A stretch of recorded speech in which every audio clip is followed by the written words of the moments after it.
listening to Studio 57 Radio, your home for underground hip-hop, rap, and R&B. Studio 57 Radio.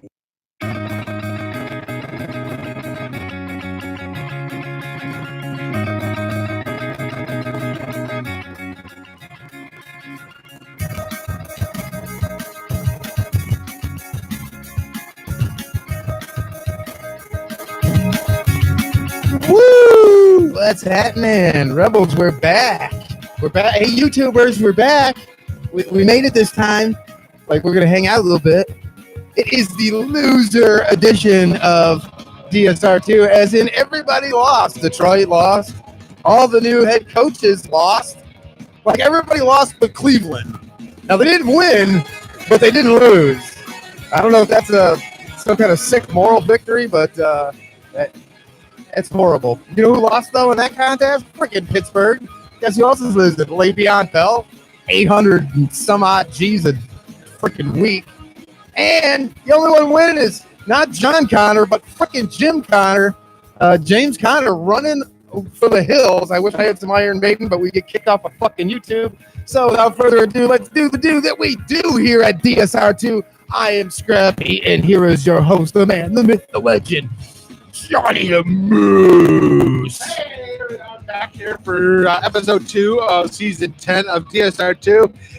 It is actually a quite delightful evening out here in the D. No longer are we melting like we're on the sun. It's actually very pleasant. If you are in the Carolinas and you're not in your car getting the hell out of Dodge, if you're along the coast, why not?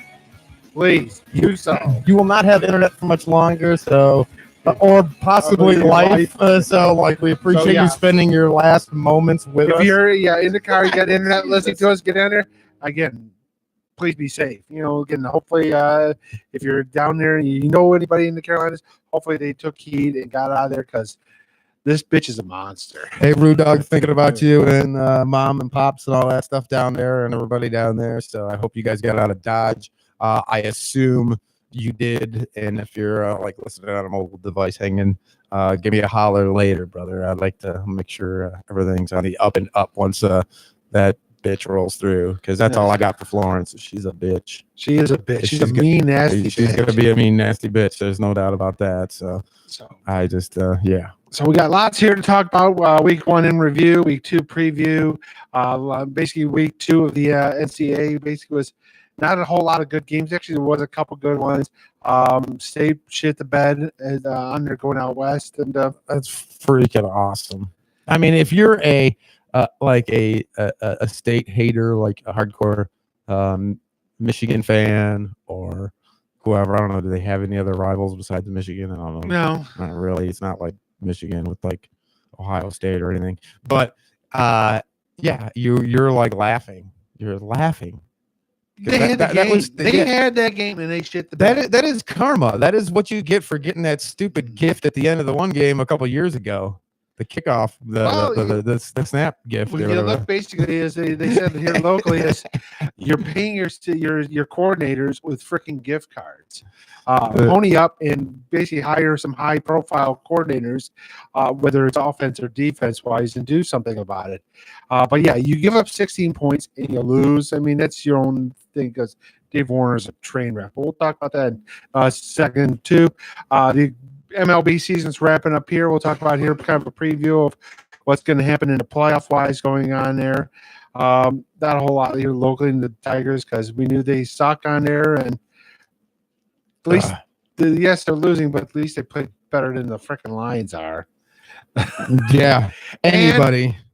I mean, hey, I will get into it, but I told y'all that this is hot garbage. I mean, we saw the preseason, and it was like embarrassing. It was embarrassing, and they just picked up where they left off. Like they forgot it. We wasn't saw the preseason anymore. what they've done on there. We'll talk about that.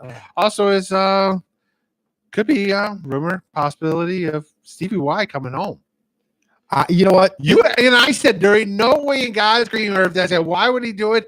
And now you go, crap, that's gonna happen. Yeah. Well, and I told, and like this is my whole thing, like, and I told my girl about it too, because she seen the article or something on Facebook or something, and I'm like, look, He is coming home for family with my air quotes up because they never moved out of here as far as I No, his know. family still lives in Bloomfield Town. Right. So they never moved out of here, and he does want to be with his family. Like, I'm not going to discount the power of wanting to be around your family. That is something he wants to do for sure. But he knows that there's going to be a spot for him in Detroit, and he is going to, and I told her he'll be under an advisory role where he doesn't have to do much, and he'll just kind of help the team out a little bit. And then when they feel out this Holland contract and what they're doing with him, they'll boot his ass and they'll move Stevie Y to Collins, GM. I think, signed only a 2-year deal. So after this year, Eisman's technically still under contract with Tempe till the end of this year. Right. And then he's free agent. Then he'll Right. basically he'll tell Holland, Bye. you're moving up. That's what I'm moving saying. up to the upper Right. office. But again, Eisman's coming in as the general manager. Yeah. Yep. And that's my thing. I think they've come an agreement down there. I believe so. It's a wink, wink, nod, nod kind of a But scenario. you look at it, you go, well, yeah, family. Well, Mike was basically his dad. I mean, Right. they said his Mike looked at him as the kid he never had. Yeah. Because those other turds. On there. Sorry. So we'll talk about that as well. Yes, I thought it would be at least week 3 before we could just say dumpster fire. No, we didn't even make it to halftime. Well, it's one of those things where, like, I was going to do a whole thing about how the Browns are like just the Browns. Like, we have a saying here, SOL. Like, like people in Cleveland just need to have SOB shirts everywhere. Like, because it's the same old Browns, right? And they're all sons of bitches over there anyway. And now I was going to tie that into how Philly's a bunch of sons of bitches because their championship team comes out and they just boo the dog crap out of them first game back. Hey, here's our celebration of us winning our championship, and you suck. Boo, get out of here. They did everything but throw rocks at them after that game, or going into halftime. So I was going to go into that whole diatribe, but then the Lions game happened. And that, like, when I got on here, and we do this all the time, guys, 313-349-5652, hit us up on the text line. You know how we clown, goof. We love to goof with you. I kind of was saying, look, they're bad. Like, if you have any Jets players, play them. We even made the joke that I'm like, look, they're supposed to be better defensively, personnel-wise. He's supposed to be the defensive guru. That's supposed to be their niche, and they suck at that. So what are they going to do? So we even kind of goofed on that a little bit. And as serious, not serious as I was about play all your Jets guys, they're all going to look like all pros. God damn if it didn't happen. God damn if it didn't happen. Yeah, that defense looked great. I mean, other than the pick 6 right off rip, my man had a great game. No, he did. He was lit on him there. up. Youngest guy to start in a Monday night game. What we said is we watched that game on there, Come and I on. watched it, and then it's like, I mean, when it basically is, yes, the Lions tied it at 17-17, but as soon as the Jets moved right down the field and they scored 24, I'm thinking, this game's over. I'll have it on, but I got stuff to do around the house. Well, yeah, and ESPN knew it. They flipped the game. They're Oh my like, God, "See how it." bad is it? Yeah, we're gonna flip over to pregame for the next game on there. Yes, they did. I don't know what was worse, and we said that on there is the game was horrible, but I don't know what was worse, the game or Beth Moen game. I'm sorry. Like, I don't want to sound like sexist or whatever, but like, she is horrible. I'm sorry. She's uninsightful, crappy delivery. I don't like it. No. I'm not a fan of Booger McFarlane either. No. Like, so you go to the night game or the double night game And him on there. and you got him on there, and I'm like, well, okay, well, he's not the female Ben Stein, like, what's her fucking name? But excuse my language, but he sucks. He's not. He's terrible. And Witten's okay. Like, That's Witten's first game. It's like, it's Booger's all right. been doing network, basically at least a talking head on there for about 8 years now, it seems like. right. Well, I guess that's my point is he's a little long-winded, Witten was. Like, I don't know. So he was okay. But like, that's the thing. The presentation they got for that Monday night game is not very good. No. I mean, the Sunday night games seem to be where it's at for the most part. And it's going to be like that with competition too. I mean, that night game was cool, and it was and even that wasn't that good of a game in the end. No, by the time you got to the third quarter or whatever, you knew it was exactly. You know, oh yeah, again, it looked good the first quarter, and then it was like the Rams were going to take over. I'd say the first half it was still a game. It's just the third quarter. You just knew. You knew. Yeah. Well, I think you had that feeling that they were chugging along. That Rams. The Rams, that is. And they just had quite kicked, and they were this close. You know, you felt like they were just, they're inches from breaking plays and things like that. So you just kind of feel that it was kind of coming. But I still believe them to be the best team in the league probably right now. Yes. Because again, remember they've added on two new defensive backs. Right. Again, adding on Sue, adding on Brandon Cooks. So this team's got to still figure out how to play with each other on there. And when they do, it's like, holy crap, they're going to be really good. They are with it. And it's not going to be close on there. As bad as Stafford was, he isn't even the best. He's not even the worst rated quarterback of the week. That's kind of insane. Who else threw all those picks? Well, again, he threw more picks, but if you go by QBR or quarterback rating on there, he's still higher than Marcus Mariota, who threw 2 picks and basically got hurt. So this is 36.2. Nate Peterman basically got pulled in like the second quarter. His quarterback rating was 0. Those are all guys that could be replaced by Kaepernick. Oh, send your hate mail. Well, Mariota on there, but he got hurt. But yeah, well, because he's hurt. But he'll be back up. You jettisoned Tyrod Taylor because you think, okay, because Josh Allen, you're drafted, but he's not ready yet. So you basically start Nate Peterman, who goes 5 for 18 for 24 yards, 2 picks, and sack 3 times. I could do that, Moose. Like if that's the stat line you need, I can do that. Like I can go out there, and I can give you that. No problem, Moose. And of course, they bring 40 years old, 41. I can do it. I can get out there. I can give you that. Deshaun Kaiser was where he played under, but even Garoppolo 25 yards. Garoppolo was even rated worse in there. He was 15 for 33, so he was under 50%. 1 touchdown, 3 picks, 3 sacks for 45.1. God, that's sad. Stafford threw 4 picks, but he wasn't sacked but he was getting killed. I was about to say he may not have been officially sacked. I was saying just because he was getting killed. Just because he got the ball out, that doesn't mean he was getting killed. Yeah, he was still getting killed. I want to go. Let's go to hits. Let's take sacks out of it, and let's just go to hits. How many times did he get hit? Because that's where it's at. It ain't getting hit. Because the sack is neither here nor there. If you have the ball in your hand or not, it doesn't matter. Like, that's what's so funny about the stat sheet. It doesn't tell you the story. Right. You know what I mean? Because, just because he didn't get sacked doesn't mean they didn't beat the tar out of him all night. They beat the snot out of him. And they did. I mean, if he just happens to have that.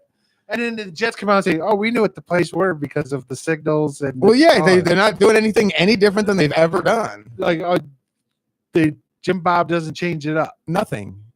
And most coaches will change things up week to week, at least with verbiage and signals and stuff like that, so you don't get repetitive. So if they go a couple of weeks doing that same kind of thing, they'll usually change it up. They'll do different things. And he says 4 guys on like fly patterns. It's right. Like, how about somebody underneath? Right. That's good. Well, you're calling the stupidest play. This isn't Madden. This isn't Madden where you do a Hail Mary every time and just throw it downfield with 5 receivers. And the defense was non-existent. Well, and that's what I talked about in the preseason and why I said they were going to be so horrible this year, because the whole thing that they kind of had going for them already was that they had a fairly good defense personnel wise, and they at one point they led the league in takeaways. They were getting turnovers and they were doing stuff, and you had Slay doing stuff, and you had some guys. It was all right, They even with Sue gone and all that, their defense was solid, and you were bringing in the defensive guy, right? Right. And you're going to improve that. You made some moves, and you're going to implement your system. You kept Cooter around because that seemed to be working. The whole thing he had going on with Stafford and all that, and the relationship, and they didn't want to rock that boat and all this. And now y'all want Caldwell back after 1 game.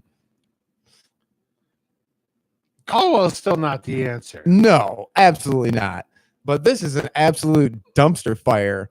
This is what bothers me above all of the things that we laid out, and this is exactly why. And I don't think I sniffed it out.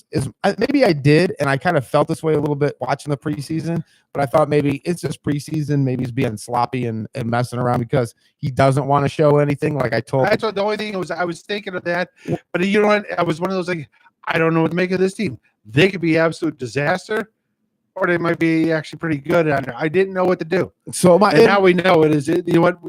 The eye test told me they're right. Well, and what I told like when we were having the conversations is I hope that he's just sandbagging like that. I don't want to see anything in preseason. Like I want you to break down individual players and fill these rosters properly. Like I don't want to see. I don't care. Like anything that you generate offense wise, whatever you're doing, I'm not worried about that stuff. Like Stafford is not going anywhere. He's your quarterback, right? So there's certain positions with players or guys you got where like it doesn't matter. There's nothing they can do in a preseason game that's gonna improve the situation, help anything. So the only time that anything they can do that's gonna impact the season there is get hurt. Like that's it. So like I don't even know why they play these guys in the preseason at all. I wouldn't even care. Like you're telling me that I don't want to hear it. They scrimmage against other teams all. I don't want to hear it. They get football shape. Yeah, they're still sloppy and ugly in these first couple of games, even with the preseason, and then play in the first quarters and all that other dumb shit. It's pointless to me. You're out there scouting and making sure you're filling the bottom half of the roster. 53 to 40 or whatever it is, 53 to 35, and that's what you're working on, and that's what I want to see. So I don't mind all that. And that was a conversation we had. Well, maybe that's not what they're doing, but no, it's not. It's nasty. And once again, back to my original thing, all this being said, all this that we've seen, all this that we're having, all that we're whining about, the thing that scares me the most is the deer in headlights look he had already. Oh yeah, he looked around like I don't even know what to do. Like he was looking for somebody to tell him what to fucking do. Right. Excuse me, I'm doing it again because I'm fired up today. They were looking at him. He was looking for someone to say, "Hey, you need to do this." No, dude, that's you. That's supposed to do that. Man. You're the man now. And he was looking around like, somebody help me. Like I'm lost. And I've never seen that. I don't know. Yeah, he looked lost over his head. And I've never seen anybody look like that. I mean, not in week one. The last person I seen that looked that in over their head in their job was like George W. Bush. Like when he'd start talking, I'm like, oh my God, this guy's screwed.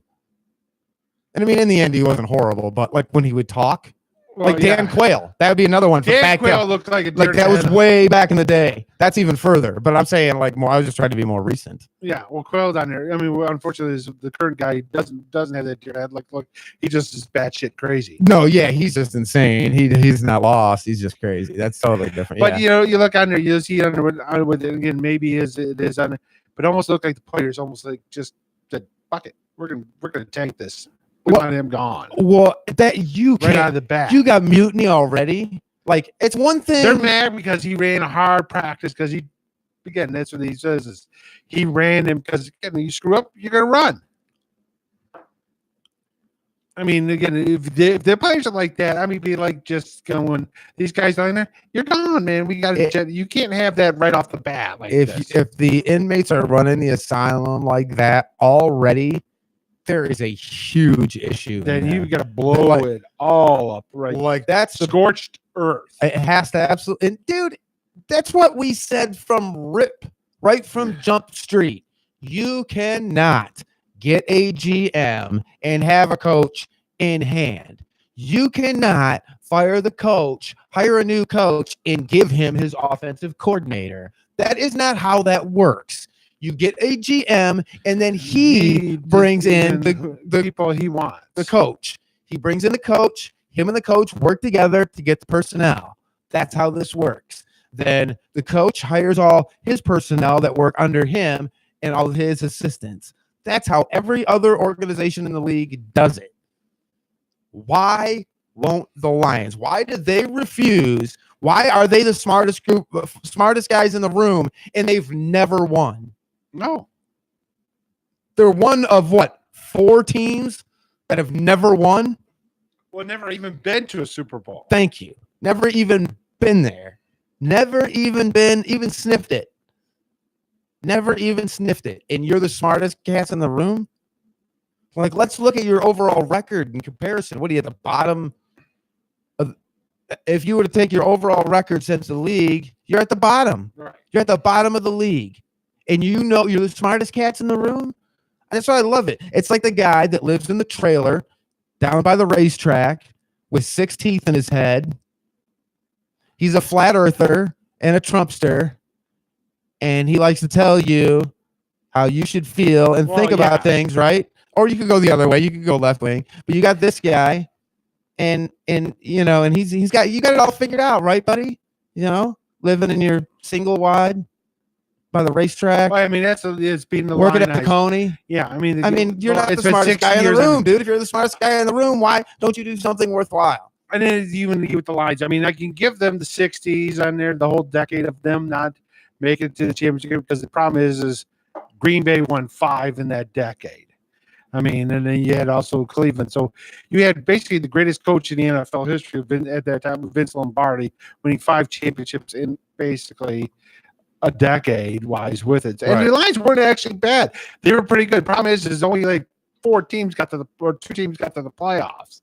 So that's, you know, the whole different era then too.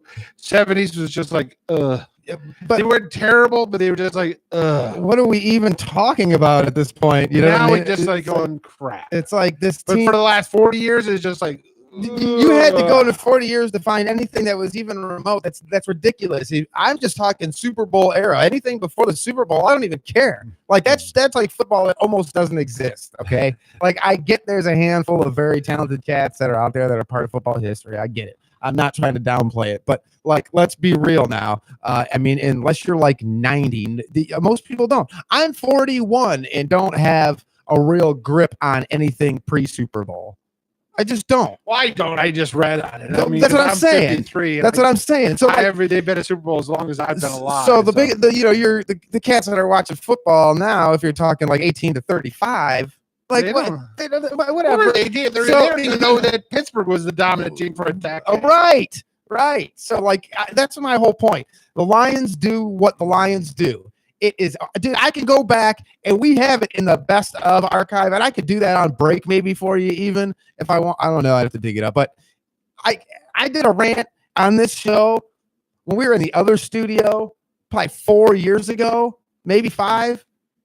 And it holds true right effing now. Like I could play it right now, and you would think it was today's episode. Yeah. You would think it's today's episode, and the only thing you'd be like, wait a minute, they're not specific about like it is. The Lions ownership is a steaming hot pile of coiled up dog doo-doo.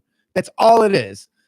The ownership has never been anything less than that, and that's why their team's never been anything more than that. You're right. And again, people, they need to sell. They're not going to sell. Why would they sell? They're making money. I mean, come on, dude. If someone gave you a little machine and you held it in your hand and you cranked it and money just spewed out all over the room, you wouldn't take that? That's what a pro football team is. That's what it is. I mean, the only one that does it bigger is Disney. And they are just like money like confetti. They're just like it's like an organ grinder. Money flying everywhere. They're not throwing singles. They're throwing C notes. Yeah, they're throwing hundies.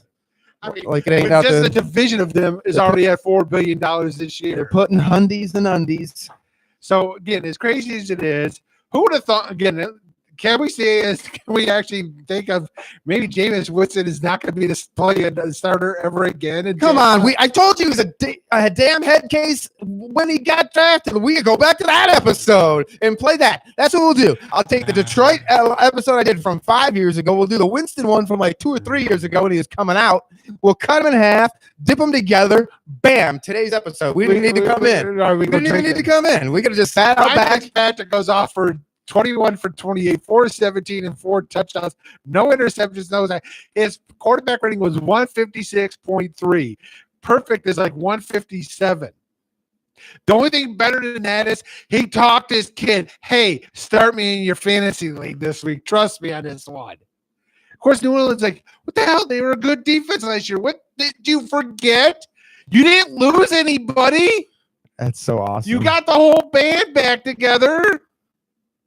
Oh, that is so awesome. Poor Drew Brees goes off for 439, 3 touchdowns, and they still lose. I mean, again, yeah, it was a big comeback, but they were down by like 20 plus points in the second half. I mean, if I'm Tampa Bay, I'm going. If I'm looking at them going, if Pat Fitzpatrick has half the game that he had last week, listen, you're sitting the bench. You're not starting anymore. You're gone. Yeah. Be a backup. Patrick runs out. Bye. Telling you. Mike Evans is like going, hot damn. Oh, well, that guy went off. That guy went off. Like, he's like, finally. Somebody can throw the ball down. Yeah.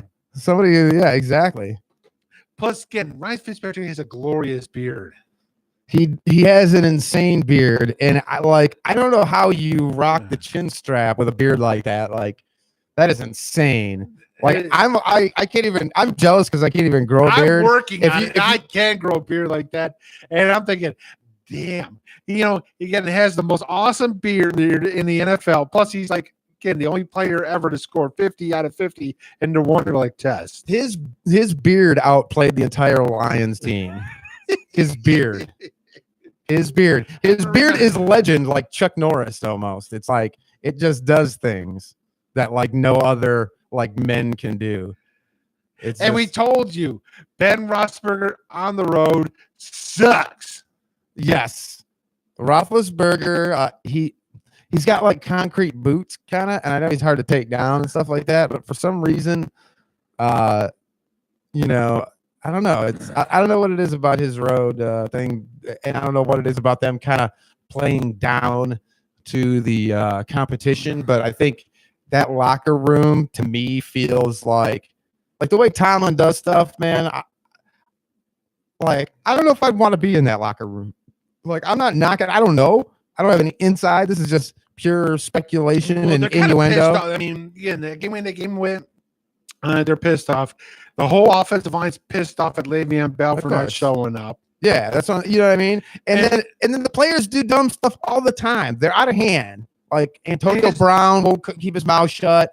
Remember the cell phone incident? Yes. You know what I mean? Like, there's always something going on there. Like, to me, it feels like that's a team that's like one step from, if they didn't have all the talent in the world, there would be an implosion. Well, this is the whole deal. This is a crazy line to teeter, but they are one step away from both completely imploding and winning it all. Right. Like, they're riding that line from being a team that could dominate the league or completely blow the F up from the inside out.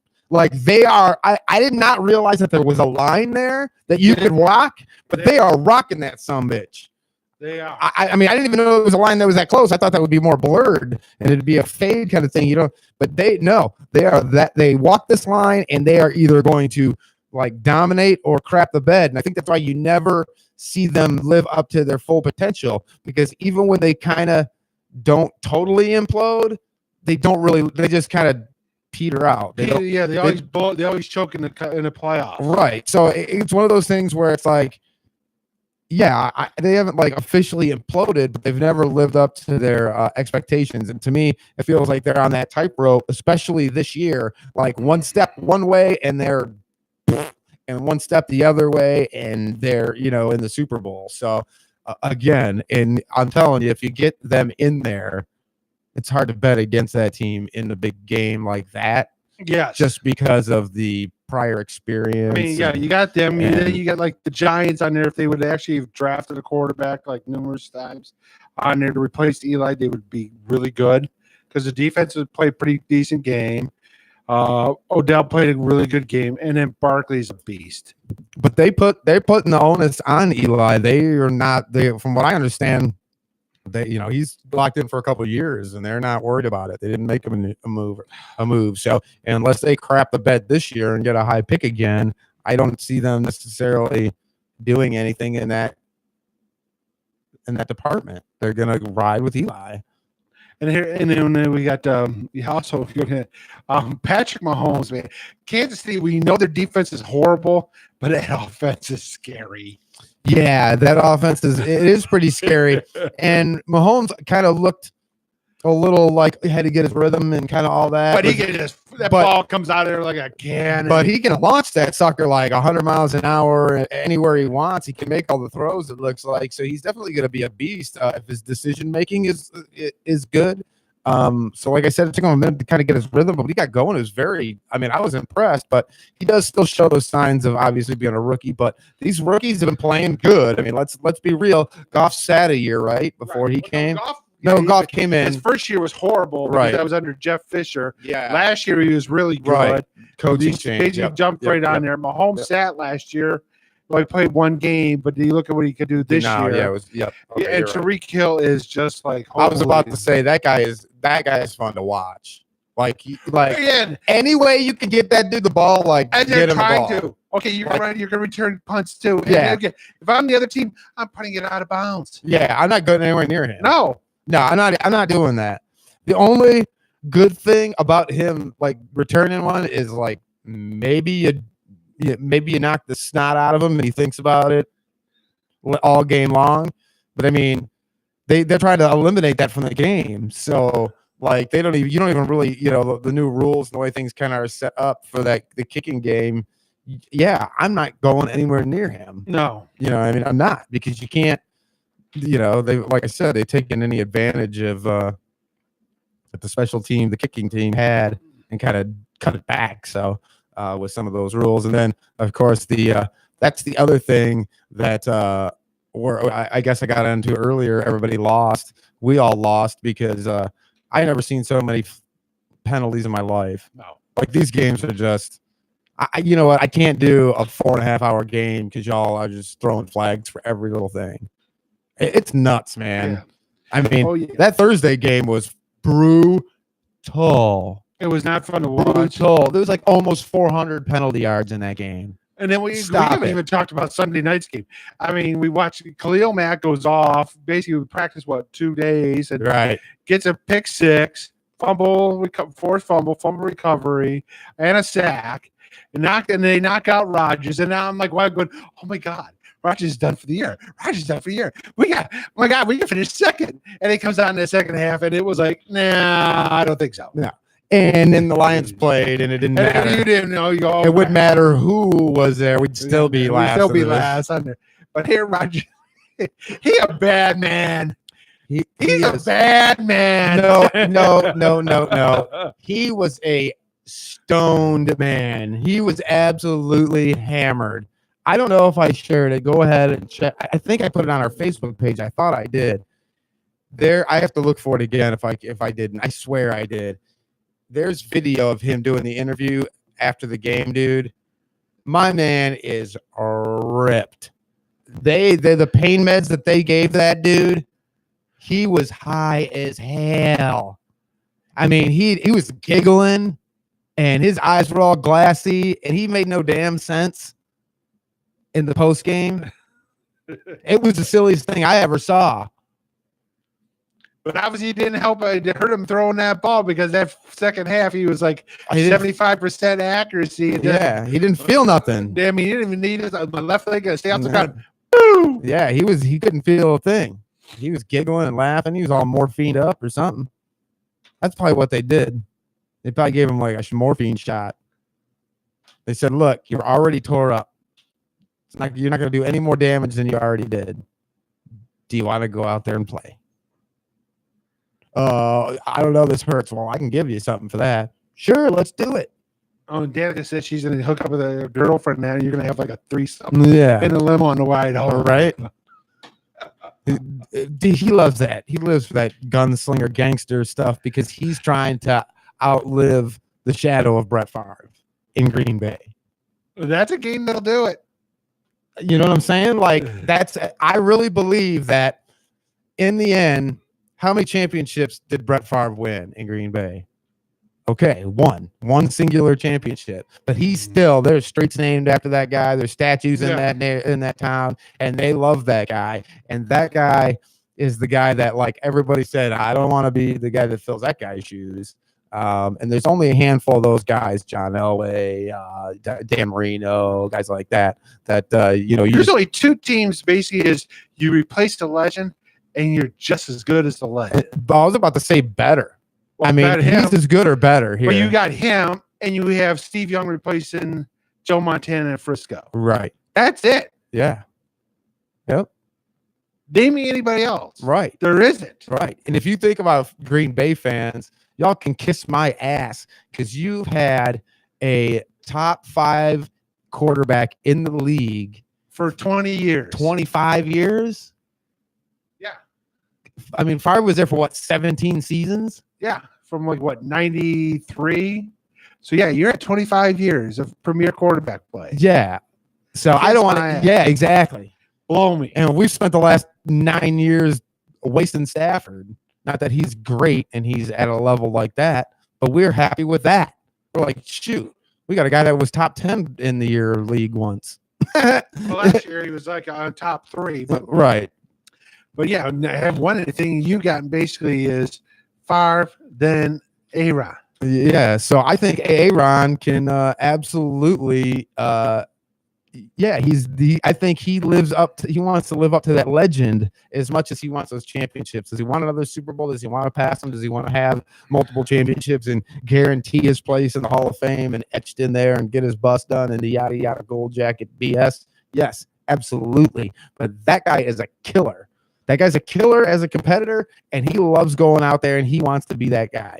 And he wants to sling it. He wants to sidearm it. He wants to do all this crazy stuff. And he wants to have that epic comeback. And he wants to do all that stuff. He lives for that stuff. He gets off on it. And that's what he wants as much or more than the money and the accolades and the championships. I swear to God, the way he plays and how he does it, I believe that. I don't have any insight, obviously.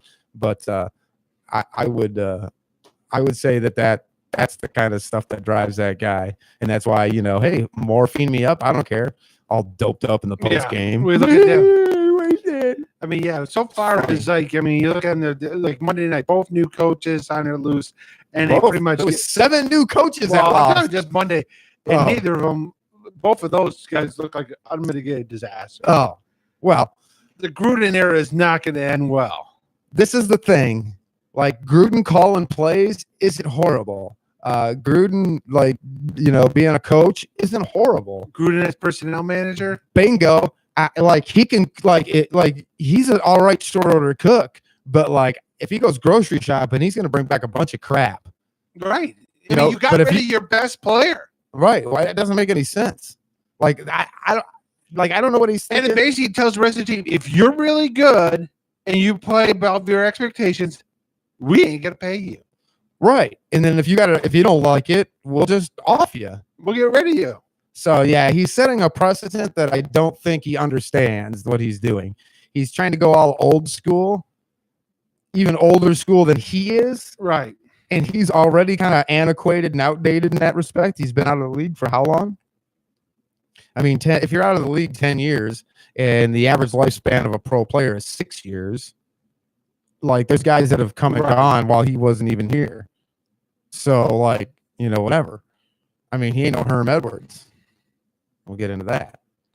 No, we'll talk about that. But yeah, I mean, overall, I mean, we looked down there. I mean, the only one thing is, but the Sunday night game was really good. A couple of the early games are okay. I mean, and they actually, the late games were actually pretty decent, which would, again, showing the damn, would have been lovely watching the Tampa Bay New Orleans because under.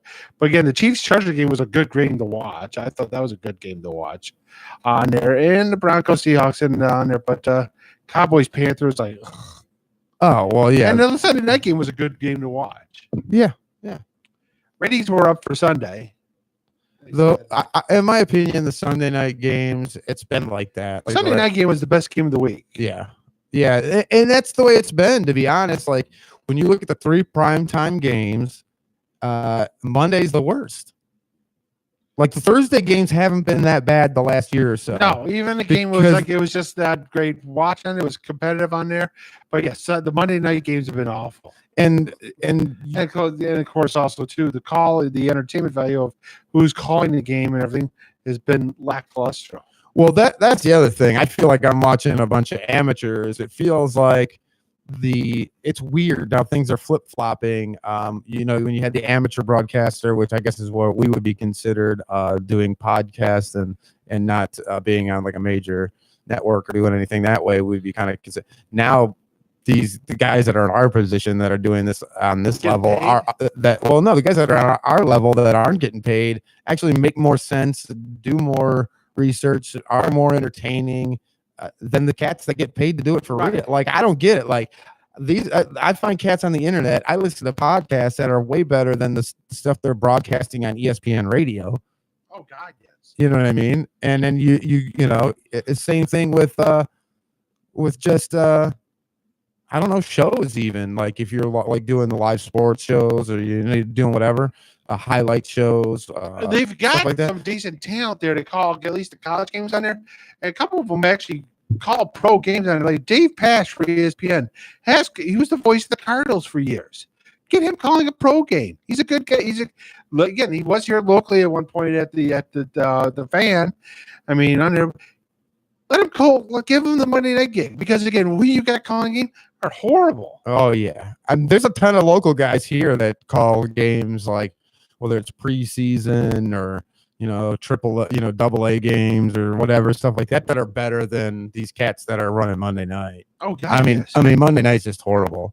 Like, you could get like, I don't know, like a retired like boxing announcer and it'd be better. I mean, we're lucky because at least locally the radio. I mean, Dan Miller calls a nice game on the radio and that, and he's picked up jobs on the Fox and that with it. Yeah, he's all right. I think a lot of the guys we have here, whether you're getting into the covering of the sport or the actual calling of the games on the radio or the local broadcast, even when you get into the news and the highlights section of your local team that you're seeing on your networks and stuff like that, I think there's talent to be had out there, no doubt about it. And I think there's a lot of young, good, up and coming talent, but it just really seems like there's a lot of bullshit on the networks. Got most of these ESPN.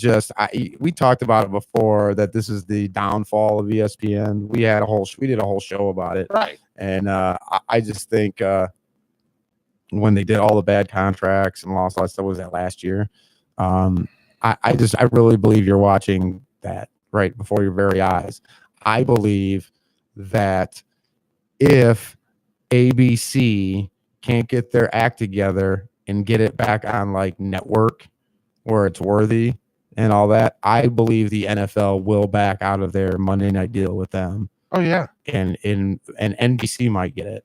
Well, NBC's already got the Sunday. Well, yeah, but it depends on what they're going to get. Or will it be Fox? I was about to say Fox is the other option.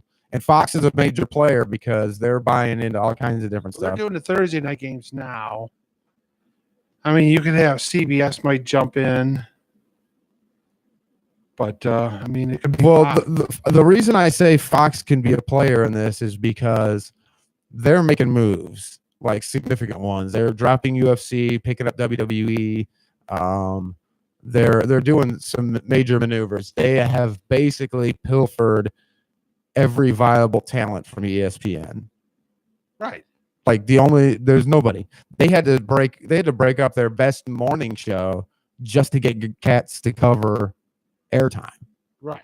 You know what I mean? You don't take your best morning drive show for the last 17 years and split it up for them to basically do the same thing they're doing now on two different shows in the same time slot. And if you don't have programming issues, and the show on the mothership, I mean, the main thing is an unmitigated disaster. Oh yeah, their big SC show, that thing sucks, dude.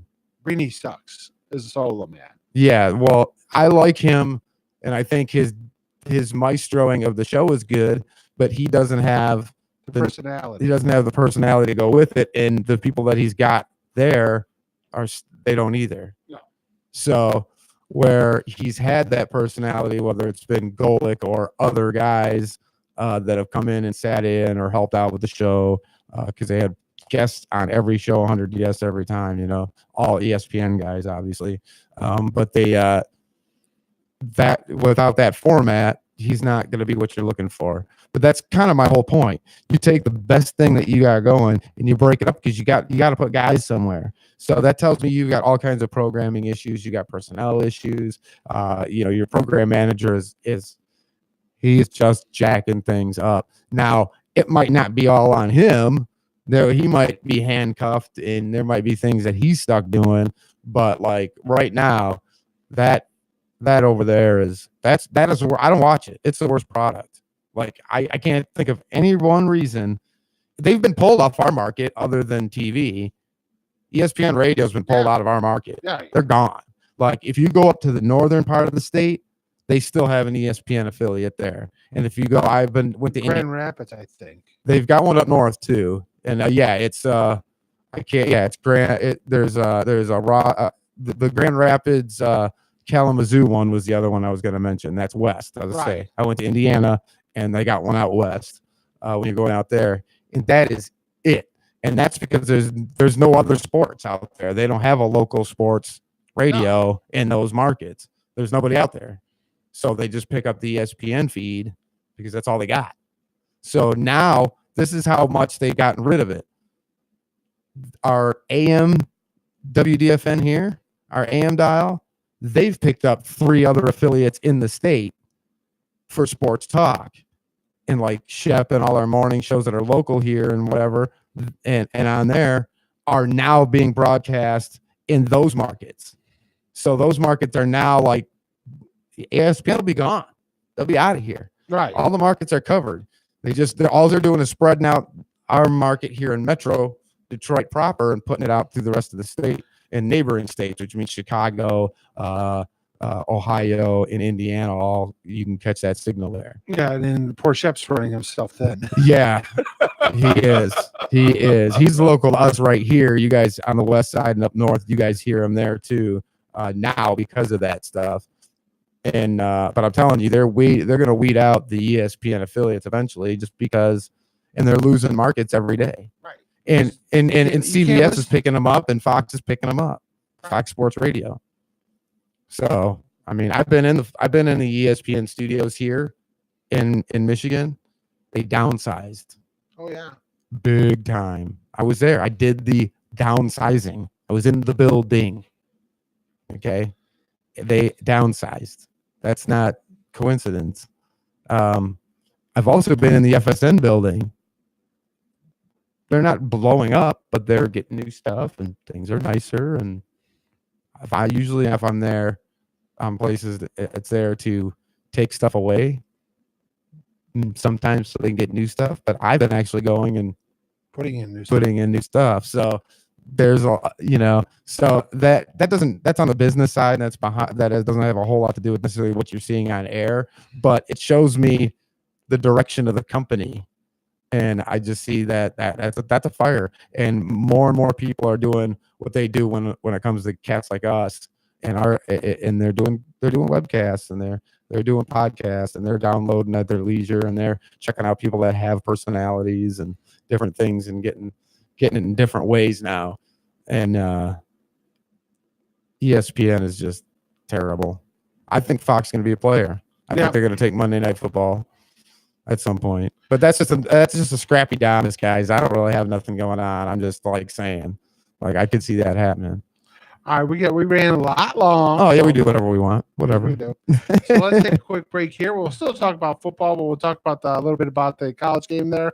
Not a whole lot to talk about. Wise, not really any compelling games. So there was a couple. There was one upset on there, but we'll talk about that in the break. We are DSR2 Studio 57 Radio. You're listening to Studio 57 Radio, your home for underground hip-hop, rap, and R&B. Studio 57 Radio. Party people, this is the original Doc Ice, and you are definitely listening to Studio 57 Radio. And if Studio 57 Radio isn't on, then your radio ain't really on. Check that. You're listening to Studio 57 Radio, your home for underground hip-hop, rap, and R&B. Studio 57 Radio. Hey everybody, Scrappy here to tell you about the Fat Radio Show. Hang with me as I break down the world of entertainment, with great guests, celebrity interviews, awesome games with wonderful prizes. Also, we've got the biggest library of underground hip hop of any station on the net. You mix in a little stand-up comedy and a text line so your voice can be heard, and you got a pretty good little show. But add listener-controlled programming. Yeah, you heard me. Listener-controlled programming, where you, the listener, can decide what makes it on the air. And now you've got the greatest show ever created. So join my show, your show, our show, the people's show, that radio show, each and every Tuesday, 7 p.m. Eastern Time, only here on Studio 57 Radio. Hey everybody, this is your boy Big D, here to tell you about Mark for Life Tattoos. Guys, this place is the cleanest, most laid-back studio in Metro Detroit, and the artists are top-notch. And if you're like me from the D, you need to stop in on Fridays for that D-Day and get your old English D for only $20. Not interested in tattoos? Mark for Life does body piercings. Mark for Life is located at 22533 Van Dyke in Warren, and the guys are there 7 days a week from noon to 9. So give them a call at 757-2222. That's 586-757-2222. Tell them Studio 57 sent you and get 20% off. So what are you waiting for? Call them now.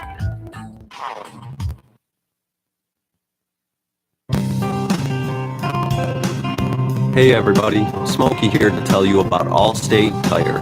With winter fast approaching, the most important thing between you and the road is your tires. So don't put your safety in just anybody's hands. Go to Allstate Tire. With new and quality used tires available, you can trust Allstate Tire for all your tire needs. You can visit them at 14208 9 Mile Road in Warren, or give them a call at 586-779-8759. Allstate Tire, your source for quality new and used tires. What's happening, everybody? Scrappy here to tell you about Love and Life Club. Love and Life Club is a social networking club that's located at 19960 James Cousins. That's the Lodge Service Drive between 7 and 8 Mile Road in the D.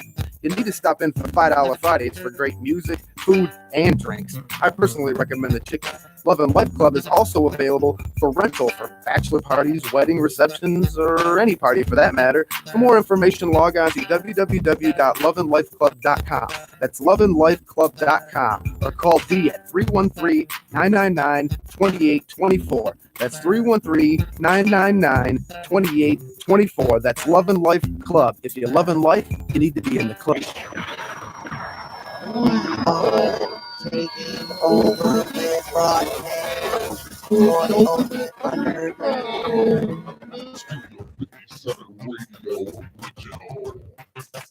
You know, when you hear that sound, you're gonna have a good time, because that's the sound of the ultimate underground live concert webcast from the Detroit area. We go to the most famous, or should I say, infamous venues in the D, and bring the underground music scene from the streets to your computer like nobody else can. There's only one catch.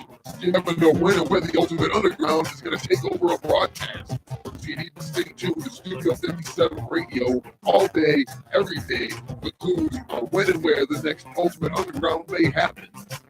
Now, there is no other station on the net that's going to give you this live webcast of some of the hottest artists in the D. That's the ultimate underground.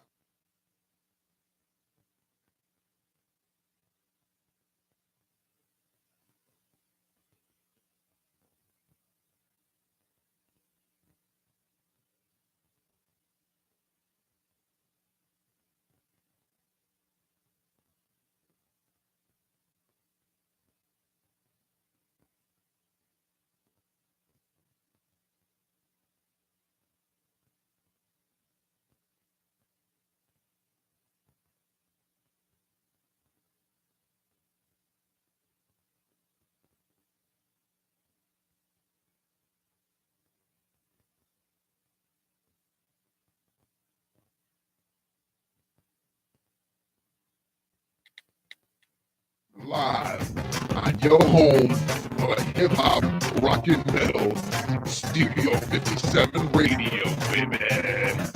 Goodbye.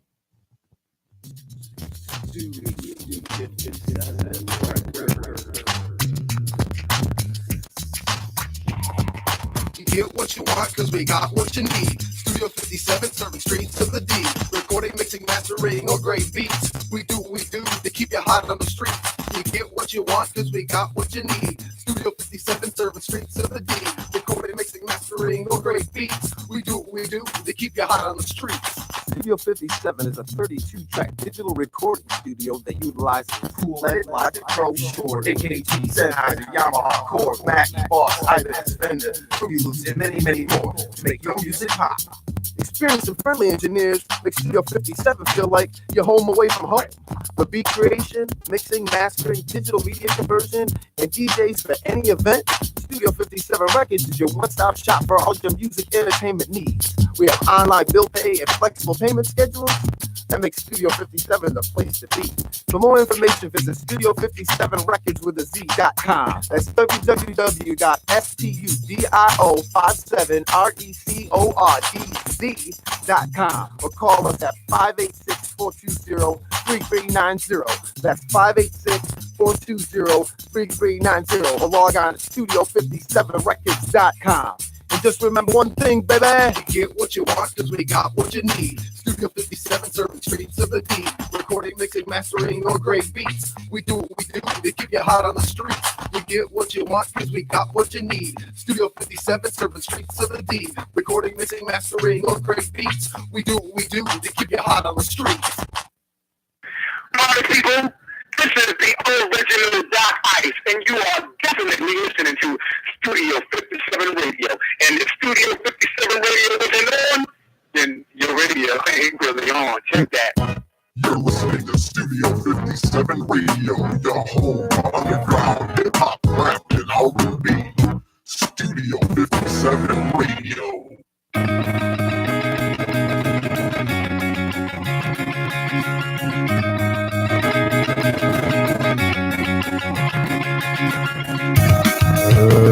Hey, Rebels, we are back. 313-349-5652 is the text line. Jordan checks in. I really like Gruden as an announcer, but him as a coach, I don't know. We talked a little bit about that and a bunch of other stuff, so we'll get into that. I appreciate everybody that's logged in, chimed in, and hit us up on our Facebook page. Go ahead and do that. Facebook.com/Studio57Radio. We would love to hear from you there. Also, the text line, once again, 313-349-5652. Also, our YouTube channel. Subscribe, watch, enjoy. If you subscribe and you hit the little bell on there, then you'll know when we go live every time. If we do something freaky and crazy and go on a different time, you won't miss out on anything.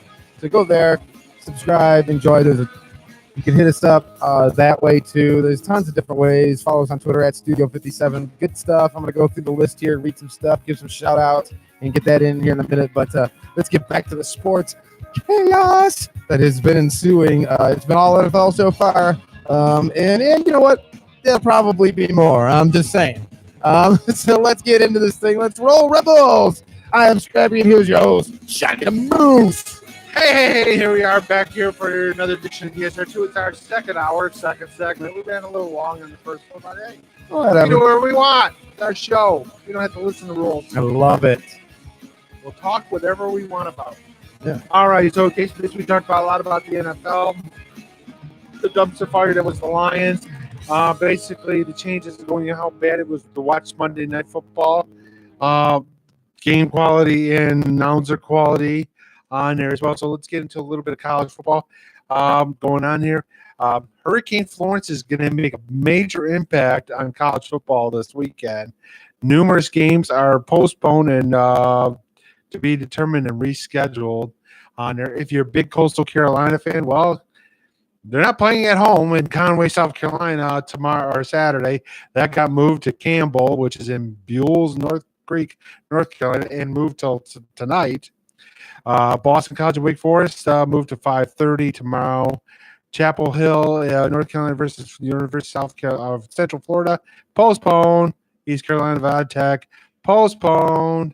West Virginia, North Carolina State, postponed. South Carolina, Marshall, postponed. And Georgia Southern Clemson, postponed. on there. Man. I mean, if you're on there, I mean, it's they've got plans in place and they'll reschedule on that, but yeah, it's gonna be a mother. I mean, this hurricane's gonna dump feet of rain and basically wipe out. If you have a house on the coast, not anymore. Yeah, more than likely not. It's gone. Get insurance, build bigger, better. Go No. somewhere else. I'm not trying to. Well, that's what you pay insurance for. So last week on there wasn't really any games really worthy of the watch on there locally. I mean, Michigan beat up on Western, but we all knew Western sucks. All right. I mean, come on, they lost to Syracuse. They gave up like 50 plus points to Syracuse on there. Yeah, so that game was not there. I mean, A&M Clemson was a good game to watch. Clemson winning that one on there. And then USC Stanford was the only other games worthy of watching wise. Every other game just sucked. And Stanford basically dominated USC. So on there was, but that's you look on it, it was just like, ugh. And then Michigan State just basically screwing the pooch against Arizona State. But yeah, I mean, Kentucky beat Florida. Florida's not very good. They lost to Kentucky. So on there, all we learned is Ohio State can beat whatever they want. And even this week, there's really not any damn good games to watch on there. I mean, it's just like everything is just like divisional schools. I mean, it's just like, ugh. Michigan's playing FSU or SMU. They're horrible. State's playing nobody. I mean, it's like, yeah. Other than Ohio State, TCU, which could be interesting because no Urban Meyer. Right. Well, and Auburn's playing as LSU. Well, it's funny because like usually that's gonna be a pretty decent game. Usually the cupcake games are right off rip and all that, and now they just kind of shift them around a little bit every once in a while, because like we had Michigan Notre Dame, that was no cupcake for either team. No, obviously. That was a good game, and that was right off rip. But usually the first 2 games of the year, 3 games of the year are always fluff street. They're nothing. They're poop. Usually they are. I mean, you get They're a couple just, on there's there. no real, you know what I mean? Because you don't get paid. You don't want to play good teams on it because you're worried about basically losing and being out of the the playoffs and that if you lose 2 in a row. So you play one decent game and then usually cupcakes on there. Right. So you're not going to have multiple games with it against quality opponents wise with there. Unless you're playing a divisional school or conference school. USC playing Texas. I mean, they played. USC will have on there, but yeah, they got Texas on there. Actually, that might be a pretty good game to watch with it. Ohio State, TCU, I think that's actually going to be a good game to watch on there. But yeah, most of the games are like, ugh. I mean, Michigan's playing SMU, State's playing nobody either. It's just like, So on there. But yeah, most of these games are, I mean, LSU, Auburn's going to be one of the better games to watch. BYU, Wisconsin, I don't think BYU's that good. East Carolina for Vitech's been postponed, so we're not going to see that one.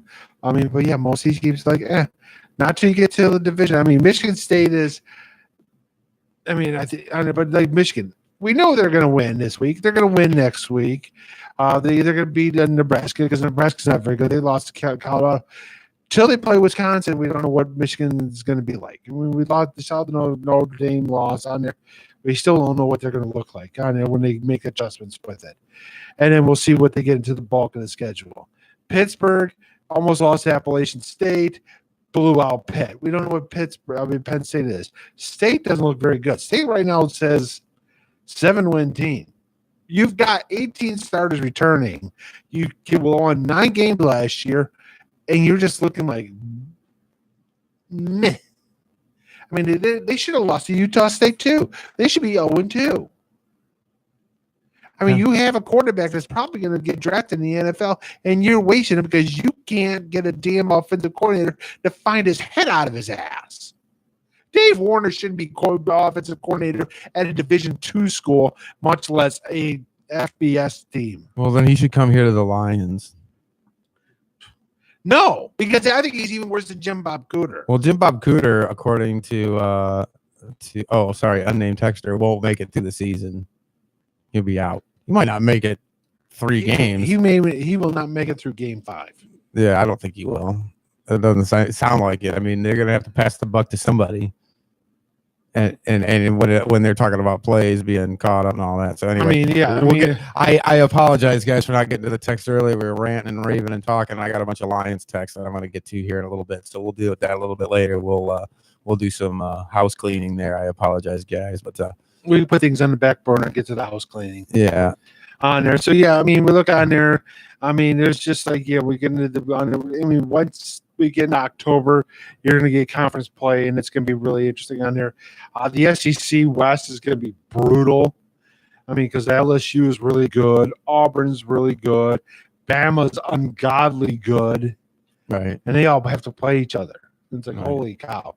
Georgia should still win the East because I don't think anybody's any good in the East, the SEC East. ACC, it's Clemson's to lose. Right. Yeah. Big 12, I think it's Oklahoma and everybody else. Oklahoma's really good. I mean, I guess in the end, it's like they don't play any defense, but that offense is really, really good. I mean, in the end, are we just going to get Ohio State's Bama and Georgia again? No, we won't. I don't think Georgia. And it'll be Bama and probably Clemson for the 4th time and the 3rd time in 4 years. Yeah, it was Clemson. Yeah, Clemson with her. Yeah. I think that's what's going to happen. I mean, Ohio State's going to be – I think Ohio State's really good. I think Wisconsin's really good. So those two might be battling it out. Nobody's going to go undefeated in the Big Ten East. It's going to be a one-loss team that loses within the Big Ten East. Right. I mean, right. On there. Stanford, I think, is the best team in the Pac-12. I think again they play them. They actually play defense, and David Shaw is by far the best coach out there. All right. Good news. I mean, you look under USC's took a step back because they lost everybody.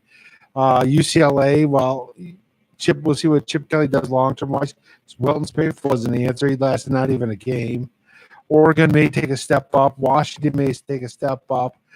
They'll battle out of the north, but I mean, Stanford will come out of the south and battle that one. But I still think David Shaw's the best coach in the Pac-12. So we'll see what happens. But all said and done, I think the Pac-12 loses out. I think they might get in. It'll probably be Stanford, Alabama, Clemson. Actually, they may lose out. It might be Alabama, Clemson, Ohio State, and Oklahoma. Again. Yeah, again. Yep. Oklahoma is what I meant earlier, too. Yeah. But Stanford might get left out on there because, again, but Oklahoma's good. I mean, they're scary good offense, but they won't play defense. Thinking Riley, I mean, they were smart to lock him up. Young, innovative kid, pay $1 million a year as a coordinator. Guess what? We're going to bring him up a little earlier, pay off Bob Stoops, let him go retire early, and then let the kid take over. Because, again, if they get to the playoffs again, you might have NFL teams looking at Lincoln Riley. Yeah. Offensive genius. Yeah. Why not? And he's 35 years old. Well, that's the new thing anyway. These younger coaches are a little more in touch with the way some of these younger players are. Saban's not leaving Bama. No. Why would he want to leave Bama? He makes more money at Bama than he'll make in the NFL. And guess what? He's got a statue already of him outside the stadium. He's not leaving Bama until he leaves the game. In my opinion. Yeah, that's my opinion. I think he's at Bama for the rest. For the duration. Yeah, I can't think of any reason. I mean, unless like some scandal breaks on this guy and he's got to, you don't even really hear about anything out of Alabama. Yeah, he's a prick. No. And he manipulates the rules over recruits and cuts guys and says, you lost your scholarship, whatever. He's a bit of a bastard. But you don't hear anything about anything else. You don't hear. Well, no, you don't. There's not that tint of dirtiness that that's there with Urban Meyer. No, it's not. Well, let's do it this way. I'm going to set the pretense. I believe that the NCAA is no different than the Olympic Committee or anything else. So I believe that they're all dirty. Every last one of them.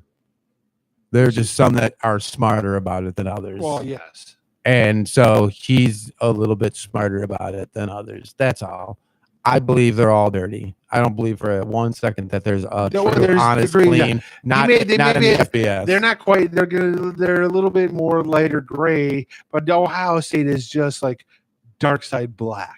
Of the Force. Oh yeah. They're the Empire. Yeah. Oh yeah. They're well, in my opinion, that's that place is dirty too.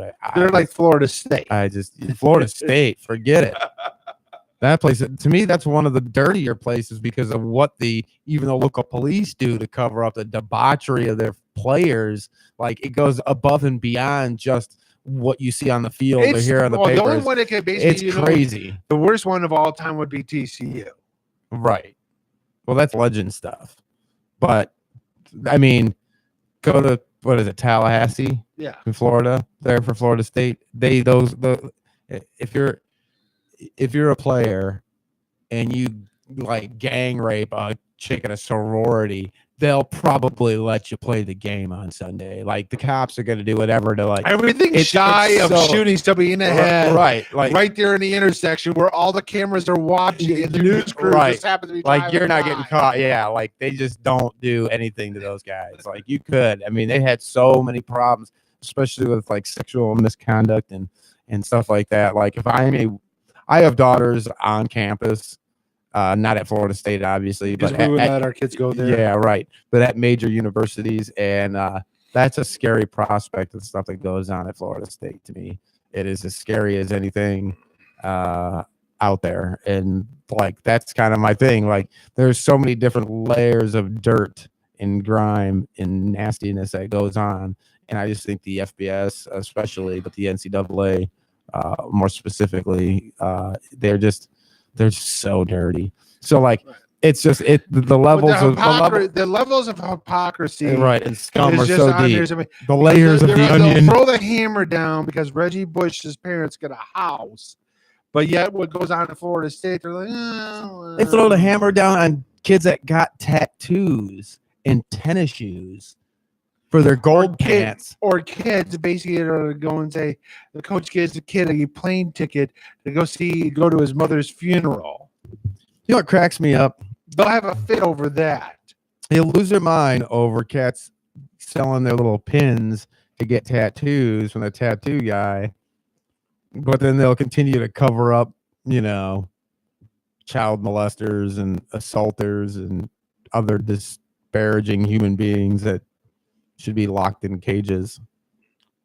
A rabid dog. It's amazing to me that that's the kind of hypocrisy you have. Like they're so up in arms, but it goes back to my whole theory that reality isn't anything. It's perception is everything. Right. Reality is nothing. Like it's what people perceive. Well, it's our old on there. Baseball has all these rules, and they got all upset because you did the steroids. But yet, then again, in 1998, they all knew. Yeah. Oh yeah. And they put it on TV. Oh, and they made money. They all celebrated. Yep. Oh, it's all wonderful because we get to see Sosa McGuire save our sport from ourselves because we screwed up in '94 and canceled the World Series. Hey, I got news for you. They didn't ever. You know what? They raised the merch prices. They raised ticket prices behind it. They made tons of money. And guess what? It never went down. We're still paying those prices. We're still paying the price of what they did with the steroids. They're still making money off it. And the commissioner got into the Hall of Fame. Right. On it, but yet the players cannot. Right. Is that hypocrisy? Oh, it is the definition of. It's amazing. That is basically the argument on there for the writers. Basically, for all the old timers, like, oh, they cheated. You let the commissioner who will oversee it and turn a blind eye in. Right. But these guys you got on there, juice hitters hitting off juice pitchers. All right. I don't care. Entertain me. Yep. Exactly. Like that's my take. I mean, it's cool. Like. At least I don't At least we don't lie about it. Like here it is. Entertain me. I don't care. You know what? If you got a better doctor, I guess that's what it takes. I don't care. Like I don't want to hear it. Right. I want to see good play. So my take on it is you're not going to stop it. It's like prohibition. You're not going to stop it. Right. Regulate it. Right. Like so, I don't care what they do. So that's the way prohibition works. So like I don't care. Do whatever, and it is what it is. And it's like, obviously they can't take that stance, but I mean, stop being a hypocrite about it. At least in my stance, I'm not a hypocrite. I tell you, go ahead. I don't care. Do it. You're getting paid all that money to play a game, and I get it. You're gonna have you're gonna burn hot and fast, and then But I'll tell you what. Aside from the head trauma, let's take that out of the whole play. Like if I blew out my leg and had to waddle around for the rest of my life, or potentially a wheelchair early, or whatever, but I not only take care of myself, but multiple generations after me, financially speaking, right. I think I would take that trade-off. Head shots aside, like the brain trauma and all that stuff aside, because we don't know what that does. And like, no matter how much we know what that does, to not be living in the moment of the consequences of that later in life, you can't make an educated decision. I don't care. And I guess you can't really take that out of it. But I mean, to me, it's one of those things where it's like, all y'all know what you're getting into. Since Pop Warner, what it feels like when you get concussed and you get knocked on your head and you get beat up and you get run over and stepped on. So, you chose to go that route. And if you want to continue to go even further, then I don't care. As a consumer, I don't care. As a league, I think maybe you might want to worry about that, because that's not a way to run your league with a bunch of juiced up guys and health issues and problems down the road that make you guys look like a bunch of animals for the way you treat your players. And that could be a problem. But when I'm watching on the field, I'm watching what's on the field. Right. I'm on it. I don't care. And I'm not going to be a hypocrite about it.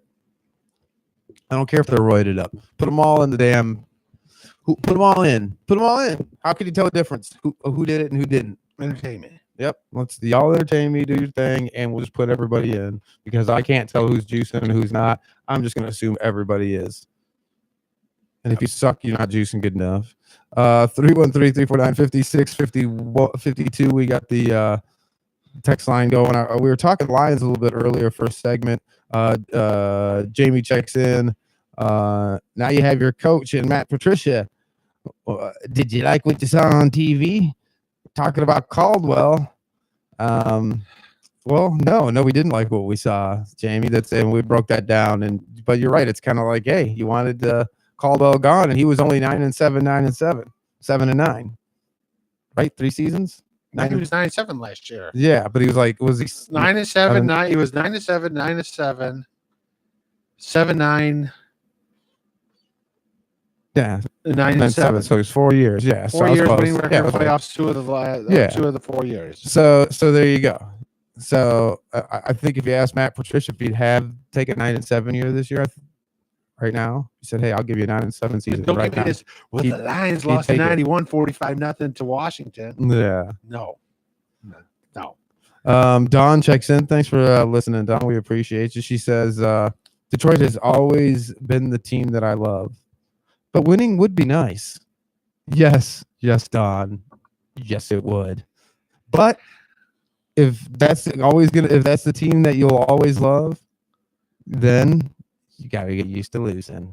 My dad said the Lions will always break your heart. They will. Freaking they will, Don. They will. And Bud Grant on there, fucking Bud Grant was the Antichrist. Right. And my dad would actually drop the word. I thought Bud Grant's first name was fucking. And what kind of quarterback is Fran? Who needs a quarterback? Fran. All right. Fran Tarkenton. Rick checks in also earlier. It says, great start for the Jets. Well, I told you it would be. I told you to start all your Jets in fantasy. ESPN blew the game, especially with the announcers. Beth Mowens knows football, but that voice. I had to mute the second half.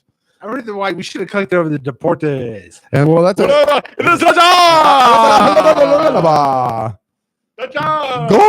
Oh, wait, that's soccer. Oh, jeez. Oh yeah, here we go. Unnamed texter. Just the last 2 games, Patricia's team gave up 48 and 41 points. How great of a defensive coordinator is he now? Well, we'll see. I mean, game 4 of a preseason, you can't really judge because those guys played on that game. didn't even make the team. Don't Right. give me that. Yeah, well, that's kind of my take on it. But I'll no, give you game 4. Game 4 is a throwaway, but 1, 2, and 3. well, this is my take. If you get another game or two of this kind of performance, they kind of are what they are. Well, put it this way: if they lose to Frisco like 48-17, then you could, because we all know New England's coming in here. Oh, they on a Sunday night. Oh, they're putting up 48 on us. Right. Belichick versus former assistants. Oh, he wants a prison rape them. Right. And I think I know this guy just because he's a Facebook friend, does some local promotions here. Metal Mark checks in. Says the Lions made the Jets look like Super Bowl champions. Pathetic, even by Detroit standards. And I'm a fan. And that's kind of the sad thing that kind of happened. Lions fans have been heard. Okay. We talked about it. If they want to play, the only thing I'll hold on this again, and I'll credit the crowd that was there.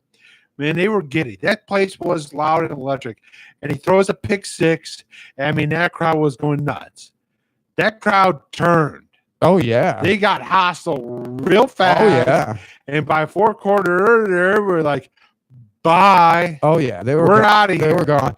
You could hear very clear as day, very audible, very loud Jets chants. Oh yeah, and there was only like 12 fans in the stadium that were Jets fans. So that tells you, like they did a really good job of trying to stay away. ESPN did of trying to stay away from the crowd shots after the after that like third quarter time when they got ready. That's why they ended up leaving for the pregame and the other game, because you couldn't look anywhere and not see a sea of blue in the stadium of the backs of the chairs because everybody's gone. The only people that hung around were Jets fans, and you were still in the third quarter. Right. And the place was like empty. So and they tried really hard. The only thing was full was 75. Yeah, right. And but yeah, it's just it's one of those things. And this is the deal. Like, I know this is how bad this was, and this is how crazy Lions fans are, because we've said it all the time, Moose. If the Lions win a playoff game, they're going to go nuts, let alone a championship. They're in a championship, man. This place will burn to the ground. Like, people will lose their mind. They will go nuts, and they will have a blast, and it will be the greatest thing that's ever happened. I mean, like, people will be crying. Tattoos on foreheads will happen. I mean, it's crazy. People will go nuts.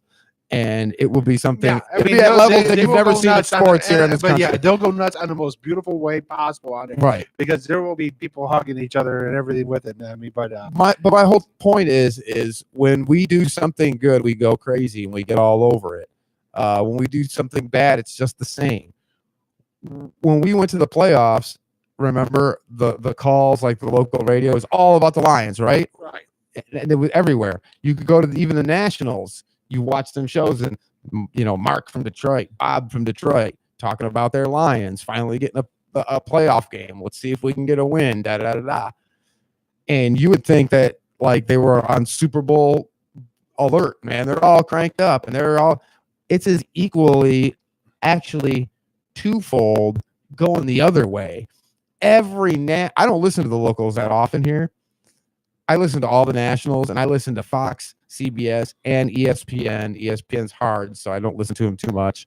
And everybody from like Dan Patrick to Tiki and Tyranny, I mean, all these cats, Taz and them and the fake Moose, because we got the real Moose right here.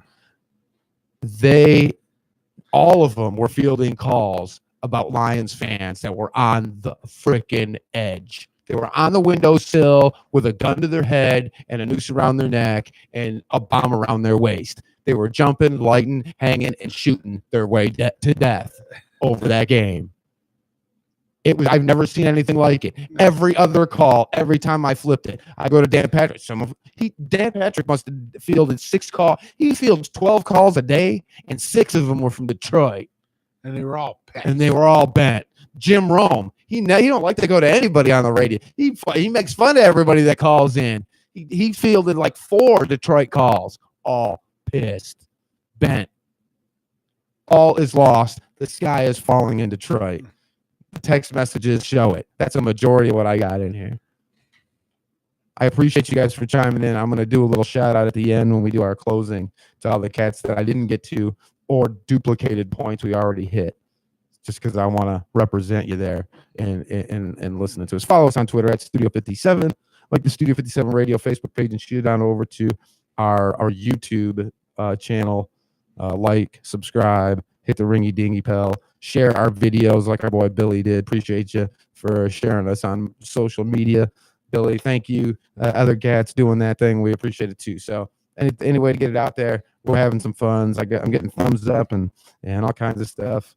So yeah, I'll get some shout outs to some of you cats. They just kind of throw weird stuff at us a little bit later. All right, we're going to take a quick break here. When we come back here, we're on there tonight because of the first segment. We may just have to postpone baseball talk for next week on there. Yeah, nobody cares. NFL rules. Well, we'll talk a little bit about, before we go, Moose's fantasy moment and our pickups. We'll talk a little bit after the break about Eisenman possibly coming back home. Yeah, that's to more Detroit. Yeah, I'd rather do that than baseball. And also is Ron Allen and Mario Mbemba. That's the best thing about baseball in Detroit right now.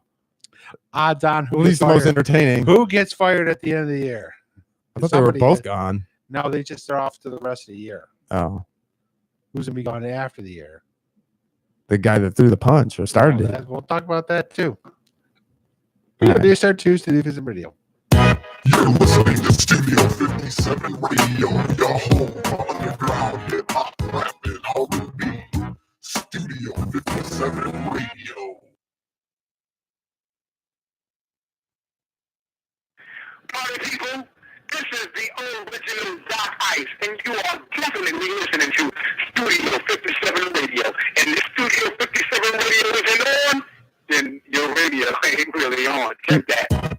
You're listening to Studio 57 Radio, your home for underground hip hop, rap, and R&B. Studio 57 Radio. Hey everybody, Scrappy here to tell you about That Radio Show. Hang with me as I break down the world of entertainment with great guests, celebrity interviews, awesome games with wonderful prizes. Also, we've got the biggest library of underground hip-hop of any station on the net. You mix in a little stand-up comedy and a text line so your voice can be heard, and you got a pretty good little show. But add listener-controlled programming. Yeah, you heard me. Listener-controlled programming, where you, the listener, can decide what makes it on the air. And now you've got the greatest show ever created. Join my show, your show, our show, the people's show, That Radio Show, each and every Tuesday, 7 p.m. Eastern Time, only here on Studio 57 Radio. Hey everybody, this is your boy Big D, here to tell you about Mark for Life Tattoos. Guys, this place is the cleanest, most laid-back studio in Metro Detroit, and the artists are top-notch. And if you're like me from the D, you need to stop in on Fridays for that D-Day and get your old English D for only $20. Not interested in tattoos? Mark for Life does body piercings. Mark for Life is located at 22533 Van Dyke in Warren, and the guys are there 7 days a week from noon to 9. So give them a call at 757-2222. That's 586-757-2222. Come Studio 57 Cinch and get 20% off. So what are you waiting for? Call them now.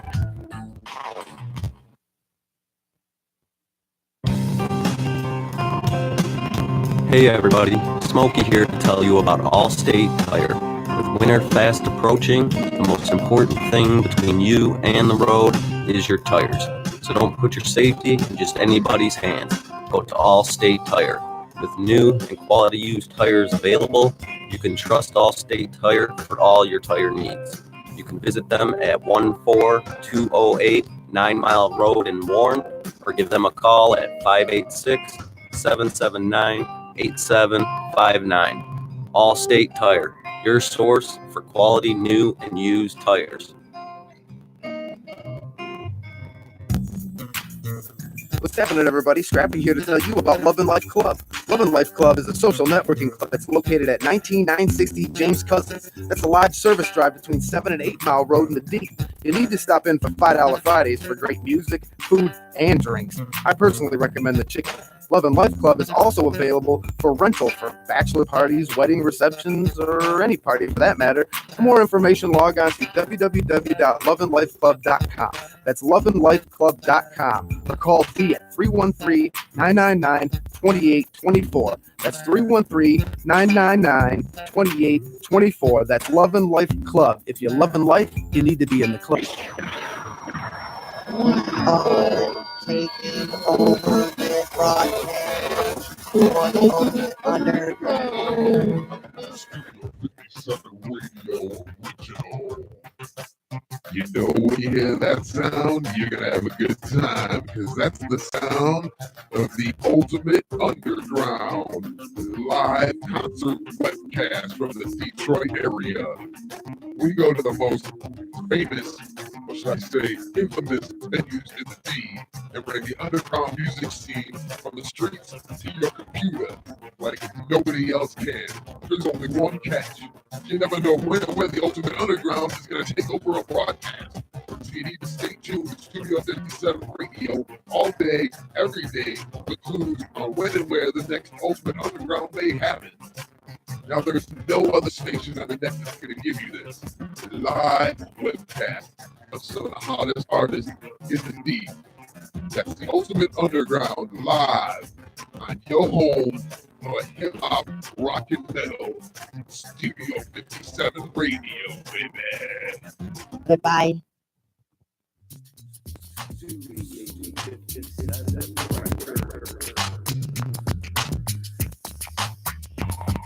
You get what you want because we got what you need. Studio 57, serving streets of the D. Recording, mixing, mastering, or great beats. We do what we do to keep you hot on the street. You get what you want because we got what you need. Studio 57, serving streets of the D. Recording, mixing, mastering, or great beats. We do what we do to keep you hot on the street. Studio 57 is a 32-track digital recording studio that utilizes Pool Edit, Logic Pro, Shure, AKG, Sennheiser, Yamaha, Korg, Mackie, Boss, Ibanez, Fender, Fruity Loops, and many, many more to make your music pop. Experienced and friendly engineers make Studio 57 feel like you're home away from home. With beat creation, mixing, mastering, digital media conversion, and DJs for any event, Studio 57 Records is your one-stop shop for all your music entertainment needs. We have online bill pay and flexible payment schedules that makes Studio 57 the place to be. For more information, visit Studio57records.com. That's www.studio57records.com or call us at 586-420-3390. That's 586-420-3390 or log on to Studio57records.com. And just remember one thing, baby. You get what you want because we got what you need. Studio 57, serving streets of the D. Recording, mixing, mastering, or great beats. We do what we do to keep you hot on the streets. You get what you want because we got what you need. Studio 57, serving streets of the D. Recording, mixing, mastering, or great beats. We do what we do to keep you hot on the streets. Party people, this is the original Doc Ice, and you are definitely listening to Studio 57 Radio. And if Studio 57 Radio isn't on, then your radio ain't really on. Check that.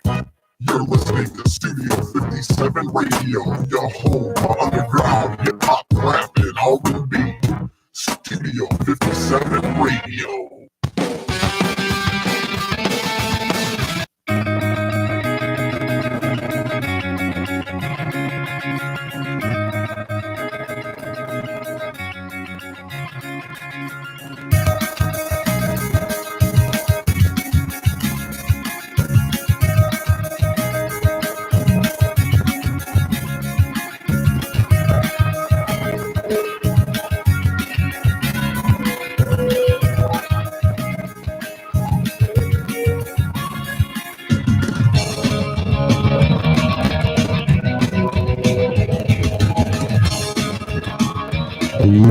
Yo, what up, Rebelz? Moose is gonna get the bounce chicken down with his fantasy moment. We get that fantasy football, guys. Not that. He's not gonna like bust out some like give you some links to some like sexy webcam. He's not gonna do his Chris Farley impression of Chippendales. Yeah. Oh, he might. Okay, there we go. Well, we're gonna turn this bitch into a pay-per-view real quick. All right, ladies. Hey. All right, let's get back into the sports talk thing. Text line is open 313-349-5652. We'd love to hear from you. Shout out to Sean, Juan, Joseph, and Helen for hanging in there, and everybody that's been sharing the feed, hanging out with us. Follow us on Twitter at Studio 57. Like the Studio 57 Radio Facebook page, and go on over to YouTube and subscribe there as well. If you missed any part of the show, it's all right because it'll be on the archive on the YouTube channel. So go over there, Studio 57 Radio on YouTube, and check out the archive. Chauncey in the chats, DSR2, and a whole lot more coming down the pipe. So stay tuned, hang out with that. But let's get back to this thing that's sports with Johnny the Moose. Hey, we are back here for our final segment, the lightning round, where the quiet is just their choice is hard, but the payoff is twice as much. Again, in case you missed the rest of the episode here, we talked a lot about the NFL week 1 in review, how the Lions, they just bypassed everything and went right to dumpster fire right from the get-go. Why have a gradual now? Why did I just rip the Band-Aid off? Basically, rip it off along with the leg. Yes. On that. Also, we talked about the NCAA football on there a little bit as well. And basically, we talked about the hypocrisy of the NCAA a little bit as well on there. And then Beth Moen should never be able to ever call another mother. She's the female Ben Stein. It's just horrible. It's horrid. It was horrible. And like, it's not that her insight's that bad, but like, I'm already not listening to you. It's just a voice. Like, your voice already sucks, and now I think it's my voice. It's like you can say the smartest things with a stupid ass voice, and you sound like a freaking idiot, and I don't want to hear you. It's like Fran Drescher. She could come out and bust out like some physics, like problem, and like, and I still want to shove a knitting needle through my earlobe. Like I didn't hear a word she said. She still sounds like a moron, and I don't care. And it has nothing to do with anything other than the fact that it sounds like she's been sucking helium since birth. And I love me some Fran Drescher. If you could put a sock in that voice, she's gorgeous. She is. She's gorgeous, and she's talented. But that voice. But she just wanted to kill somebody. It's like that Friends where what's his name was dating a girl with a horrible laugh. Yeah, and he didn't want to like say anything funny. She thought he was hilarious all the time. And he's like, oh my God. That's kind of what we had going on Monday night during the game. The man with two brains when he's gonna kill the hot blonde. And he's like, oh my God, mama. Is it my voice? Yes, I can kill her and take her brain out and replace it. Bueller. And Marvin. All right, so we're getting kinky out here. So again, all right, so we got basically is Steve Reisman is stepped down as general manager of the Tampa Bay Lightning, and the story is he walked in there, told the players, "I've stepped down. I'm going home, going back home to Detroit." So again, obviously, we know his family still lives here. Yep. Still has the house here. Yep. Pretty much, with that. So the rumor mill goes off the freaking way. I mean, it's just like nuts. He's coming back here. He's taking over the Wings. And again, hey, that's what everybody was asking me, man. My phone went stupid because we talked about it. We talked about that early, last season. We're like, he's never coming back. It's a pipe dream. Why would you come back here? Right. If you live in Tampa. Tampa, nice, warm, sunny, great team. Here, shitty weather. Well, garbage team. My take on it was, why come back? You're successful where you're at. Why come back to a team that you have to completely rebuild when there's already somebody in that position locked in a contract? So I just didn't see a scenario where that was going to happen anytime soon. Now, not that it couldn't happen down the road, but one of those things is, how it is, Moose, here. We're always a day late and a dollar short. Right. If we either never have the money to get the guy, or when we do get the guy, it's already too late. It's kind of like the Allen Iverson thing. Like, it was cool to have Allen Iverson in a Pistons jersey, but it was too late. Right. You know, it was in 2001. Right. So it's just one of those things. It was too late, and that's kind of what we do here. So I figured that would be the scenario more so than anything. But I was calling bullshit on that one as far as him just kind of upping and coming back. I didn't see this coming. So when I heard it, I was like, oh, And I actually heard it because people were coming to me like, Diener, Diener, Diener. He's coming back. And I told them before I even read the report, I go, look, he still owns a house in Oakland County. They're still here. He wants family time. He's coming back for family time. And if in a couple of years a job opens up that he wants in Detroit, I'm sure he'll take it. I go, but that's the only reason I can see him coming back here. And that's if what you're telling me is true, that he's coming back. And then sure enough, when I read the article, that's exactly what they hinted at. And then that's locally here on the news. Yeah, they're going to bump Holland upstairs, who over the past decade has not been very good as gentleman, but then definitely redeemed himself a little bit, I think, with the draft this year. And again, this is a draft, but he got lucky. I mean, he took guys got fell to him that should have never fell to him. All right.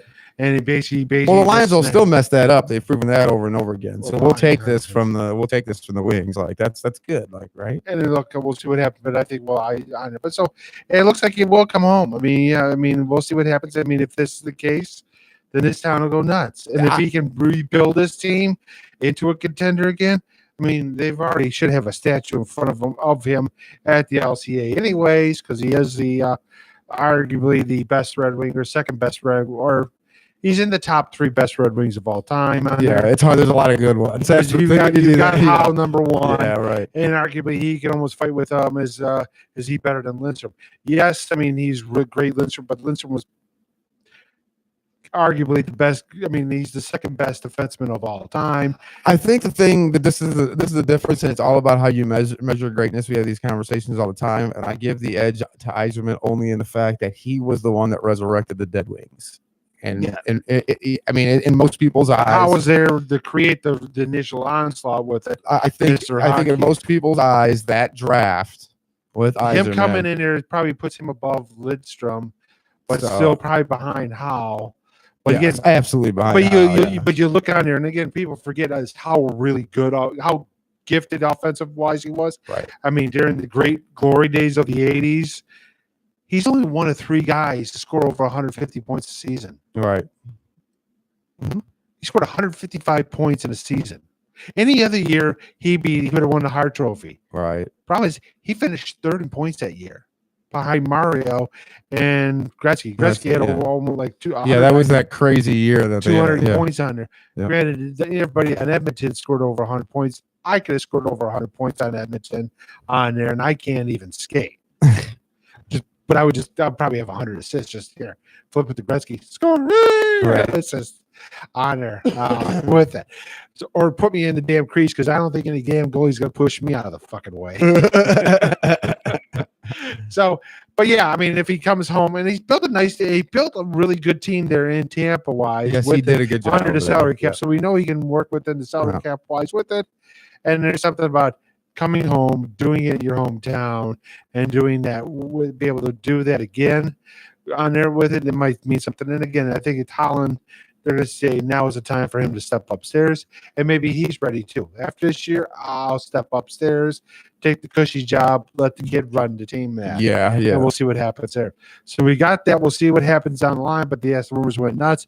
Unfortunately, we missed the damn fun stuff last Wednesday because Mario and Pemba and Rod Allen got in a brawl. That's awesome. Actually, Mario Allen got in a scuffle, and supposedly Rod Allen put him in a headlock on there and grabbed him from behind, or chokehold from behind, because he took a chair.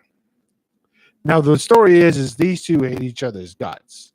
Obviously, Mario's basically made it known on there. I've gotten sources. I don't want to spell them, but within the baseball world on it, that Mario can't stand Rod Allen basically is a bona fide idiot. All right. That has no business basically being a color analyst. That's so funny. That, unfortunately, with it. And I think it just brewed over. We just need to have a celebrity death match and get it over with. It'd be great. I say bring them back. I say bring them both back. And if Rod, and again, obviously with it, both are off for the year, for the rest of the year. But if Rod did grab Impemba, then he's gone. And Yeah. they're gonna. I know they may. Who knows? They may just clean them both out. And unfortunately, it says Mario's a local kid here, grew up here. He calls a good game. He does a nice job calling baseball. He's one of the. As a play-by-play guy, he's a really. I think he's pretty good. Wise. How about on this? there. How about this? Rod's gone. Mario stays in a different capacity. This blows over. He comes back after a season off. That may be the case, or maybe, and again, Rod Allen might be that case of he's gonna drop the race car. You got rid of me because I'm a black man, whatever. You just bring another black guy in. Yeah, you it's not a can't under problem. another minority and say you can't do. I was about to Gibby- say it's not like it's Gibby's We're gonna like, say that Gibby's about not Max. Gibby what he was before Rod Allen, before it became the coach back in the '90s. Now Gibby was pretty good, very fun to listen to on there because he was very critical. Right. Now with the Parkinson's, he almost puts you to sleep. right. Yeah, but I don't know. Maybe you bring Simo into the booth there as a play-by-play guy. I mean, Why not? at least he had a better pro career than Rod Allen. Right. The only thing Rod Allen's known for on there is chasing a Japanese pitcher down with a baseball bat. So we all already know he's got anger issues. Yeah, obviously. That is a freaking cup of coffee with the '84 Tigers, which we hear about it over and over. Dude, you played like 12 games. I know, right? I was at the World Championship. No, you were. You were called by May. You just stopped by. You just like had a hotel Came up here. with down there a cup of coffee, and then we basically brought somebody else up and made a trade and said, bye. You didn't even unpack at the extended stay hotel. You just lived out of your bag. Don't lived out of start. your apartment at Toledo. Yeah. It drove up. All right. So we got that. So you had week 1 of fantasy football. Oh, You geez. just quite didn't have the right players in place. And you go in there and you lost. Maybe you drafted the guy who got hurt. Maybe you drafted Jeremy Hill. And you look, oh, good. He looks good. And boom, he's done. Torn ACL. Done for the year. Almost Rogers. We don't know yet. Yeah, and Roger. Well, we know they say it's a sprain, but we haven't heard anything else on there. All right. Maybe you drafted Delaney Walker, who look at it, boom, gone for the year, ACL. Maybe you drafted Leonard Fournette. Whoop, he got a hammy issue. But guess what? I can help you. No. Come to Uncle Moose. Moose will help you out. You got Leonard Fournette. You better have TJ Yeldon. Guess what? He's probably available on your league. Pick him up. There you He's go. probably going to start this week against New England. Don't worry about it. Okay? It'll be all right. You drafted Royce Freeman. Guess what? Philip Lindsay looks like he's going to get bulk of the carry. Got most of the carries first week. Don't worry about it. He's available. Nobody picked him up. Pick him up. Pick him up. Again, don't worry about it. You drafted, I mean, again, you can pick up Brandon Marsh from Seattle. Again, he's available. Because, again, I mean, he's got to throw to somebody, and that's who it's going to be. Jet-wise, Quincy Umamara, he ain't going to have quite what he had last week, but nobody, again, has what they had last week against the Lions. If you got a Frisco guy always in there on there, Garoppolo will probably have a really good week. Why? Yes. Because he's playing the Lions. Yeah, probably. That's awesome. Don't worry about it. Pick him up. He's available. Jermaine Kearse, no, don't pick him up. Eric Ebron actually had a decent game with Indianapolis. 51. Gee, we could use a tight end that can catch and stretch the field a little bit.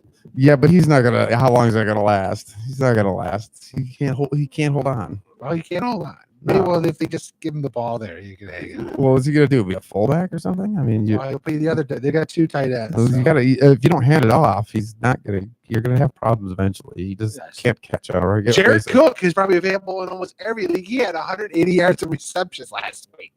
Not gonna get it every week, but he might get to. But he's better than again. Delaney Walker that's on the DL for the rest of the year, so don't worry about it. If you need a defense, the Bears are probably available in because we all forgot about when they added Khalil Mack. Like, holy crap, they were a pretty decent defense. Now they're like, oh my god, they're gonna be a great defense. Pick up the Bears. Yeah. Quarterback wise, if you started Nate Peterman, you got to help mercy on your soul. Yeah. I give you last rights. Your team's in last place for the year. Right. So don't. Then what did I tell you? Don't start Big Ben on the road. Don't do it.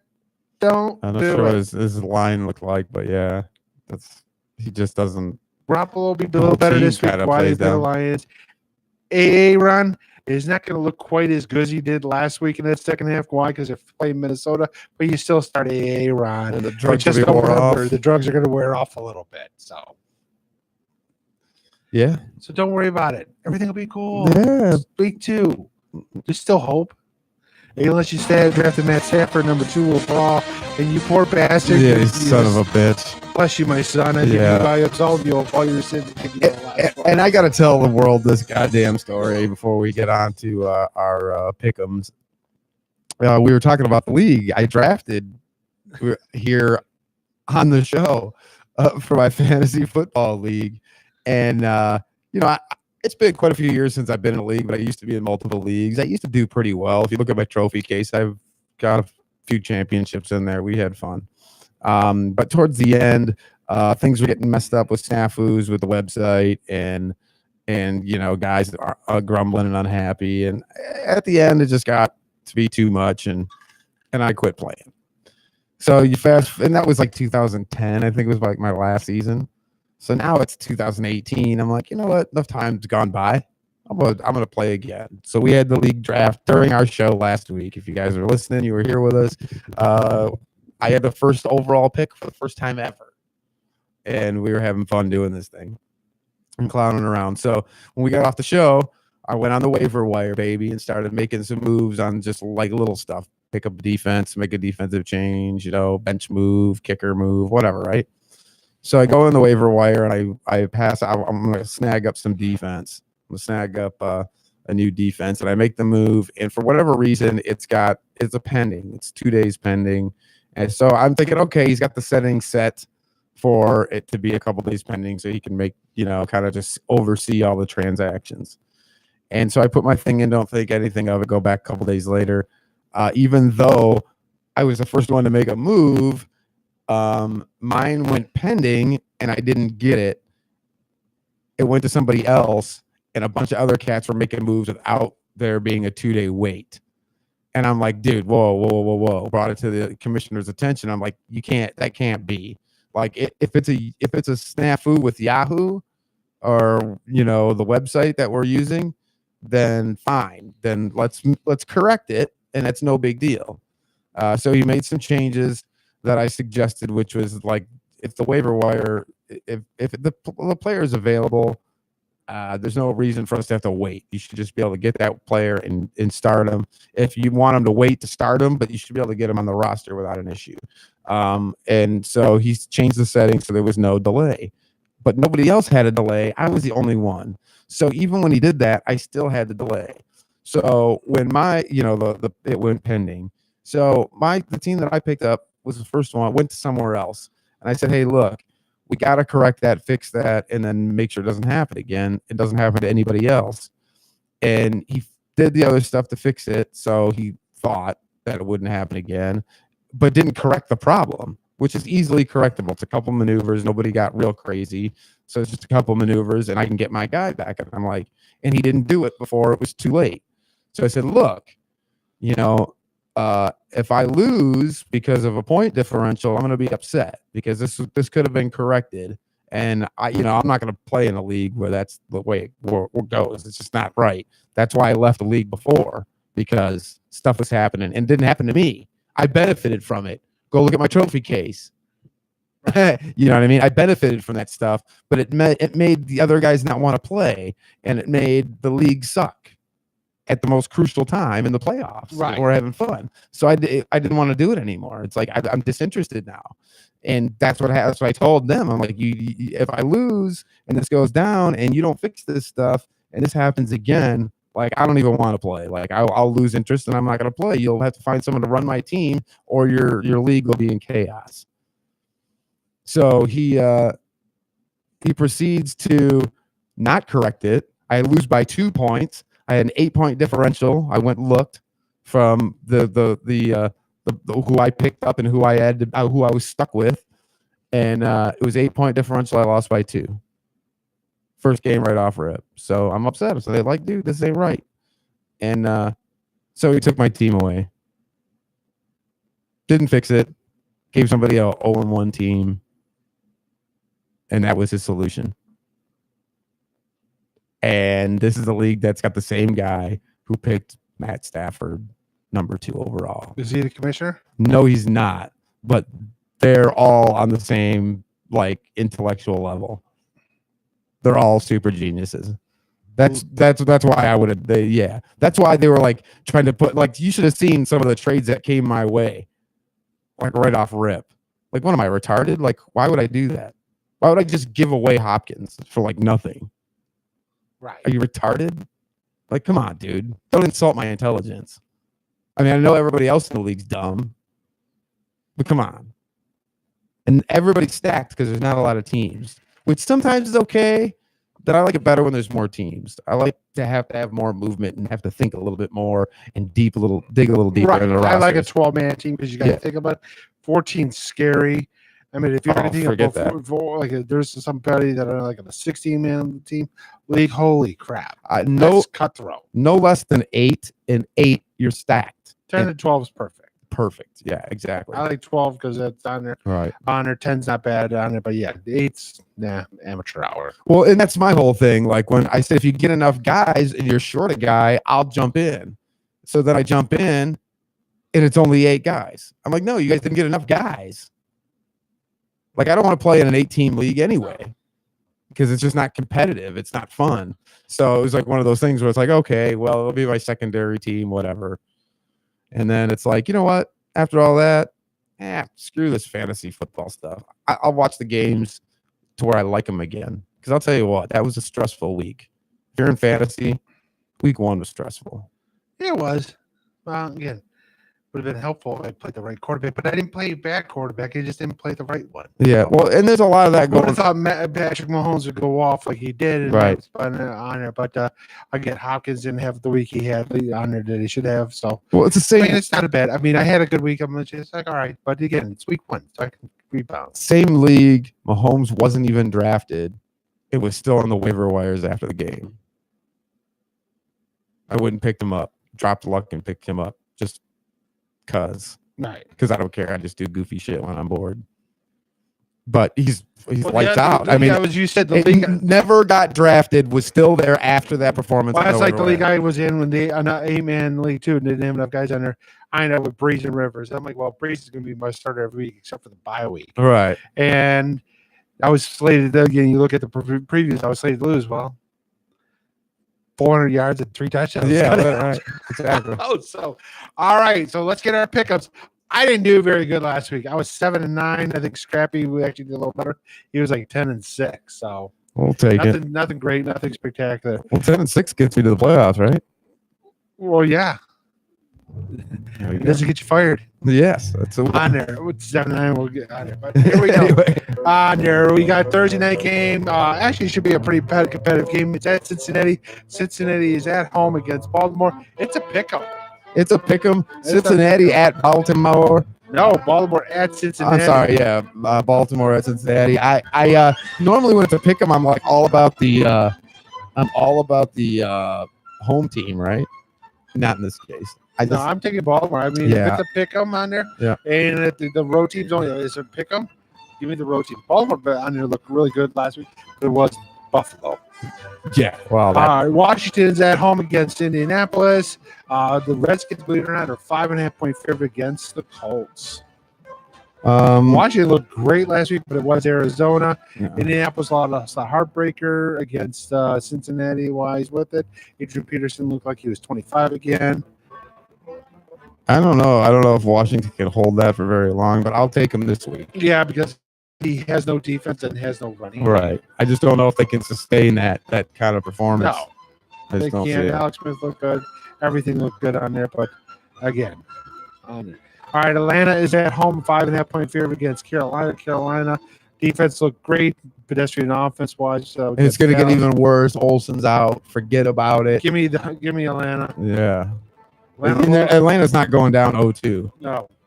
Minnesota at Green Bay. Minnesota is actually here they got Minnesota 1-point favorite at Green Bay. Wow, I got it even right here on the one I'm looking at. This is the toughest game of the week to pick. This would be the best game of the week. It has potential to be game of the week for sure. Actually, it's all about Aaron. I mean, if you got a 90%, 80% Aaron, you're good. But I think if you start getting into that 70-60% AA run against this defense, I think it's a and problem. again, remember, Minnesota is not the Bears' offense. Minnesota's Right. offense is really good. All right, Give me the Vikings on the road. I'm with you. All right, Chargers are on the road. They lost basically a heartbreaker to Kansas City last week. Guess what? When you lose a tight one, lose a hard one in your division, what helps you? Play Buffalo. Yeah, They're 7.5-point favorite. Give me the Chargers. especially I don't care even if it is a 1 o'clock game and they're making a West Coast team coming out east. Buffalo is arguably the worst team in the NFL.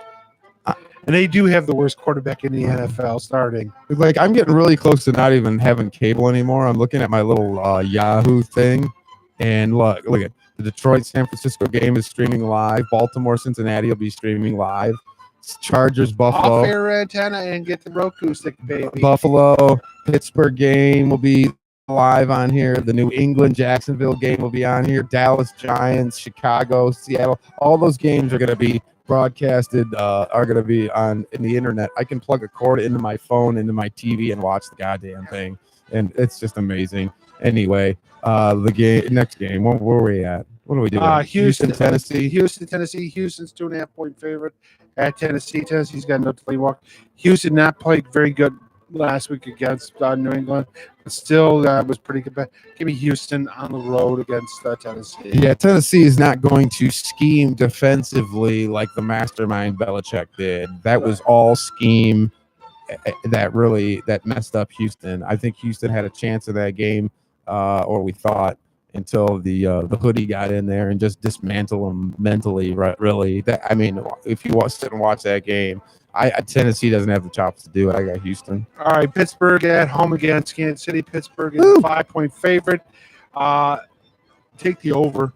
Yeah, on this one. Yeah, right. I think Pittsburgh's gonna win at home. Big Ben's better on the road. Plus, Kansas City's defense is horrible on there, but it's gonna be fun to watch. I say I fully expect a shootout in this game. If we're playing the points, I might go KC. Because a shootout, anything can happen. And you could see stuff at the end of that game. To see Pittsburgh, God, the way they played compared to the way Kansas City played. They couldn't stop Tyrod Taylor. How are they going to stop Mahomes? They're not. You know what? I'm calling upset special. This is my upset special this week. I'm taking KC. KC. I'm taking KC in an upset special. And I don't expect Mahomes to be as good as he was. I don't think he's going to be as good as he was. No. But I do expect them. I don't see how. I might see Kareem Hunt run a little bit more. Pittsburgh can't stop Tyreek Hill. I don't believe that they can. And they put him all over the field in all kinds of crazy places. And I don't think that Pittsburgh can stop him. And I think that is going to be the difference over Mahomes. Now, Mahomes is going to have a decent game, but I don't think he's going to do what he did last week. But I'm still taking the upset special. All right, Jets are at home against Miami. God have mercy on our soul, whoever has to watch this game. Oh, I know. Jets are favored by 3. Jets are not going to have the game they had last week on there, but it's still Miami, so give me the Jets. Thank you. They're not going to have the beard is not going to have the performance there. The furry chin strap, man. Oh, that's next week. That's next game. Yes. Philly on the road at Tampa. Philly's a 3-point favorite on there. Yes, the bearded wonder will not have a game like he had on there because he's facing a real defensive line there. Give me Philly. Yeah. Sorry about that. Get ahead of the game. I'm in the same place. Philly's going to win this one. Absolutely. Foles will win this one. The defense will just again. This will be one where you'll throw 4 picks. Well, I mean, as long as they don't get into a shootout, I think they'll be fine. New Orleans is at home. They're 9-point favorite against Cleveland. Cleveland didn't lose last week, but they didn't win. Well, this week they are going to lose. Oh, yes. You cannot put 40 points up and lose and then not follow that up with a banger. I just know how Drew Brees is. Even in my fantasy football days from 8 years ago, he was doing that crap. And he's going to do it again. He's going to put a whooping on these because guys. You're not going to see Mike Gillespie at all on it. You're going to see a lot of Alvin Kamara all the time. Kamara is an animal. Besides Gurley, because Bell ain't here, I'm just saying. I think it's Gurley and Kamara right now. running backs wise. Shaquan wasn't pretty bad last week either. No, he wasn't bad, but this is his rookie season. We'll see how it goes. All right, Rams are they're at home against Arizona.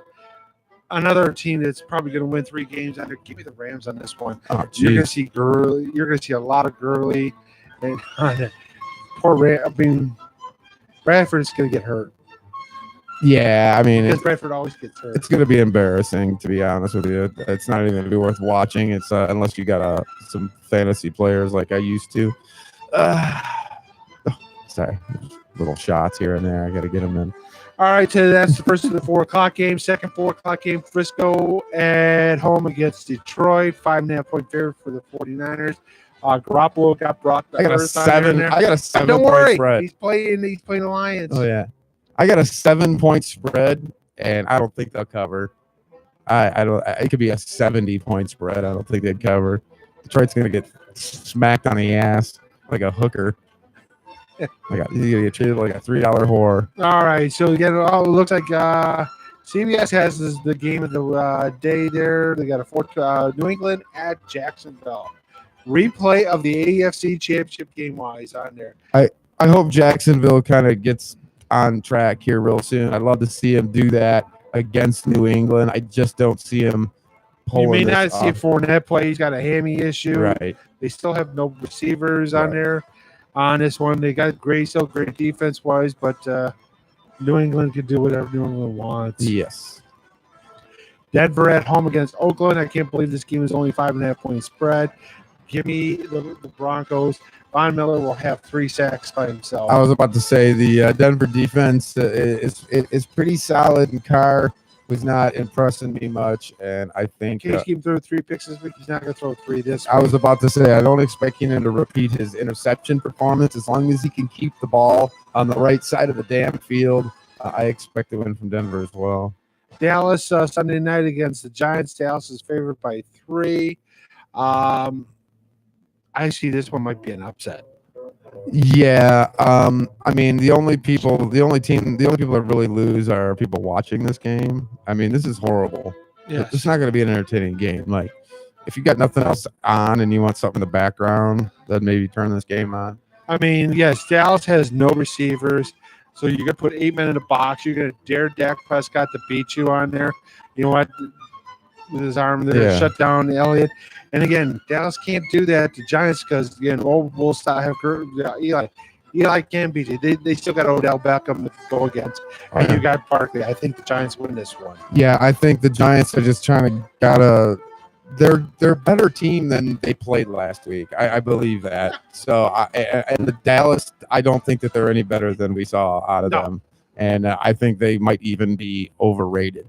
And so yeah, I'm with you. I don't know what Vegas sees in that, but yeah, I'll take that as another secondary upset. Not as much as my first, but yeah, I'll take the G-men as well. All right, Chicago is at home. They're a 3.5 point favorite against Seattle on this one.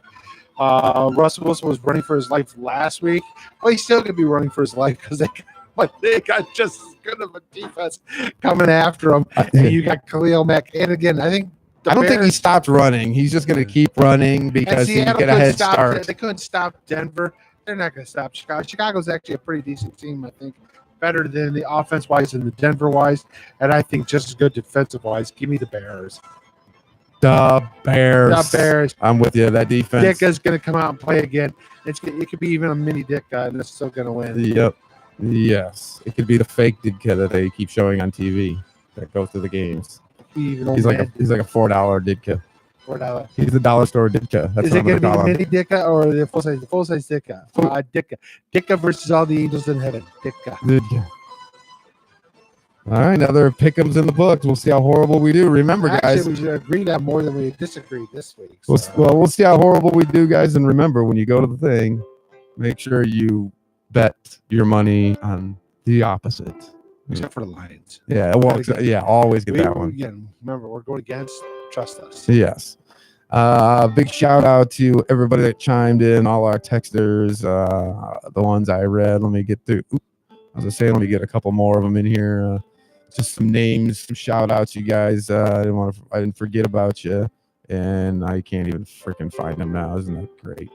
Oh, there we go. Yeah, Mark, Ray, Tucker, Amy, and John. I did not get to you guys. You're just kind of kicking back, throwing us peace signs and things of that nature. And I do appreciate you for doing that. So thanks for hanging with us. Also, Juan, Helen, Sean, Joe on social media, Facebook and Twitter. Thank you very much. Billy for sharing our broadcast and putting that out to your friends. Everybody else that's doing that kind of stuff. Thank you, thank you, thank you, and thank you again. We'll continue to thank you each and every time. We appreciate you so very much for hanging. We'll be back next week. Same bad time, same bad channel for more debauchery. Tell your friends, spread the word. If you missed any portion of the show, go to the YouTube channel, Studio 57 Radio YouTube channel. There's the archive. Everything is there. And enjoy and share that as well. Till next week. Peace out, brothers. Peace. You're listening to Studio 57 Radio, your home for underground hip hop, rap, and R&B.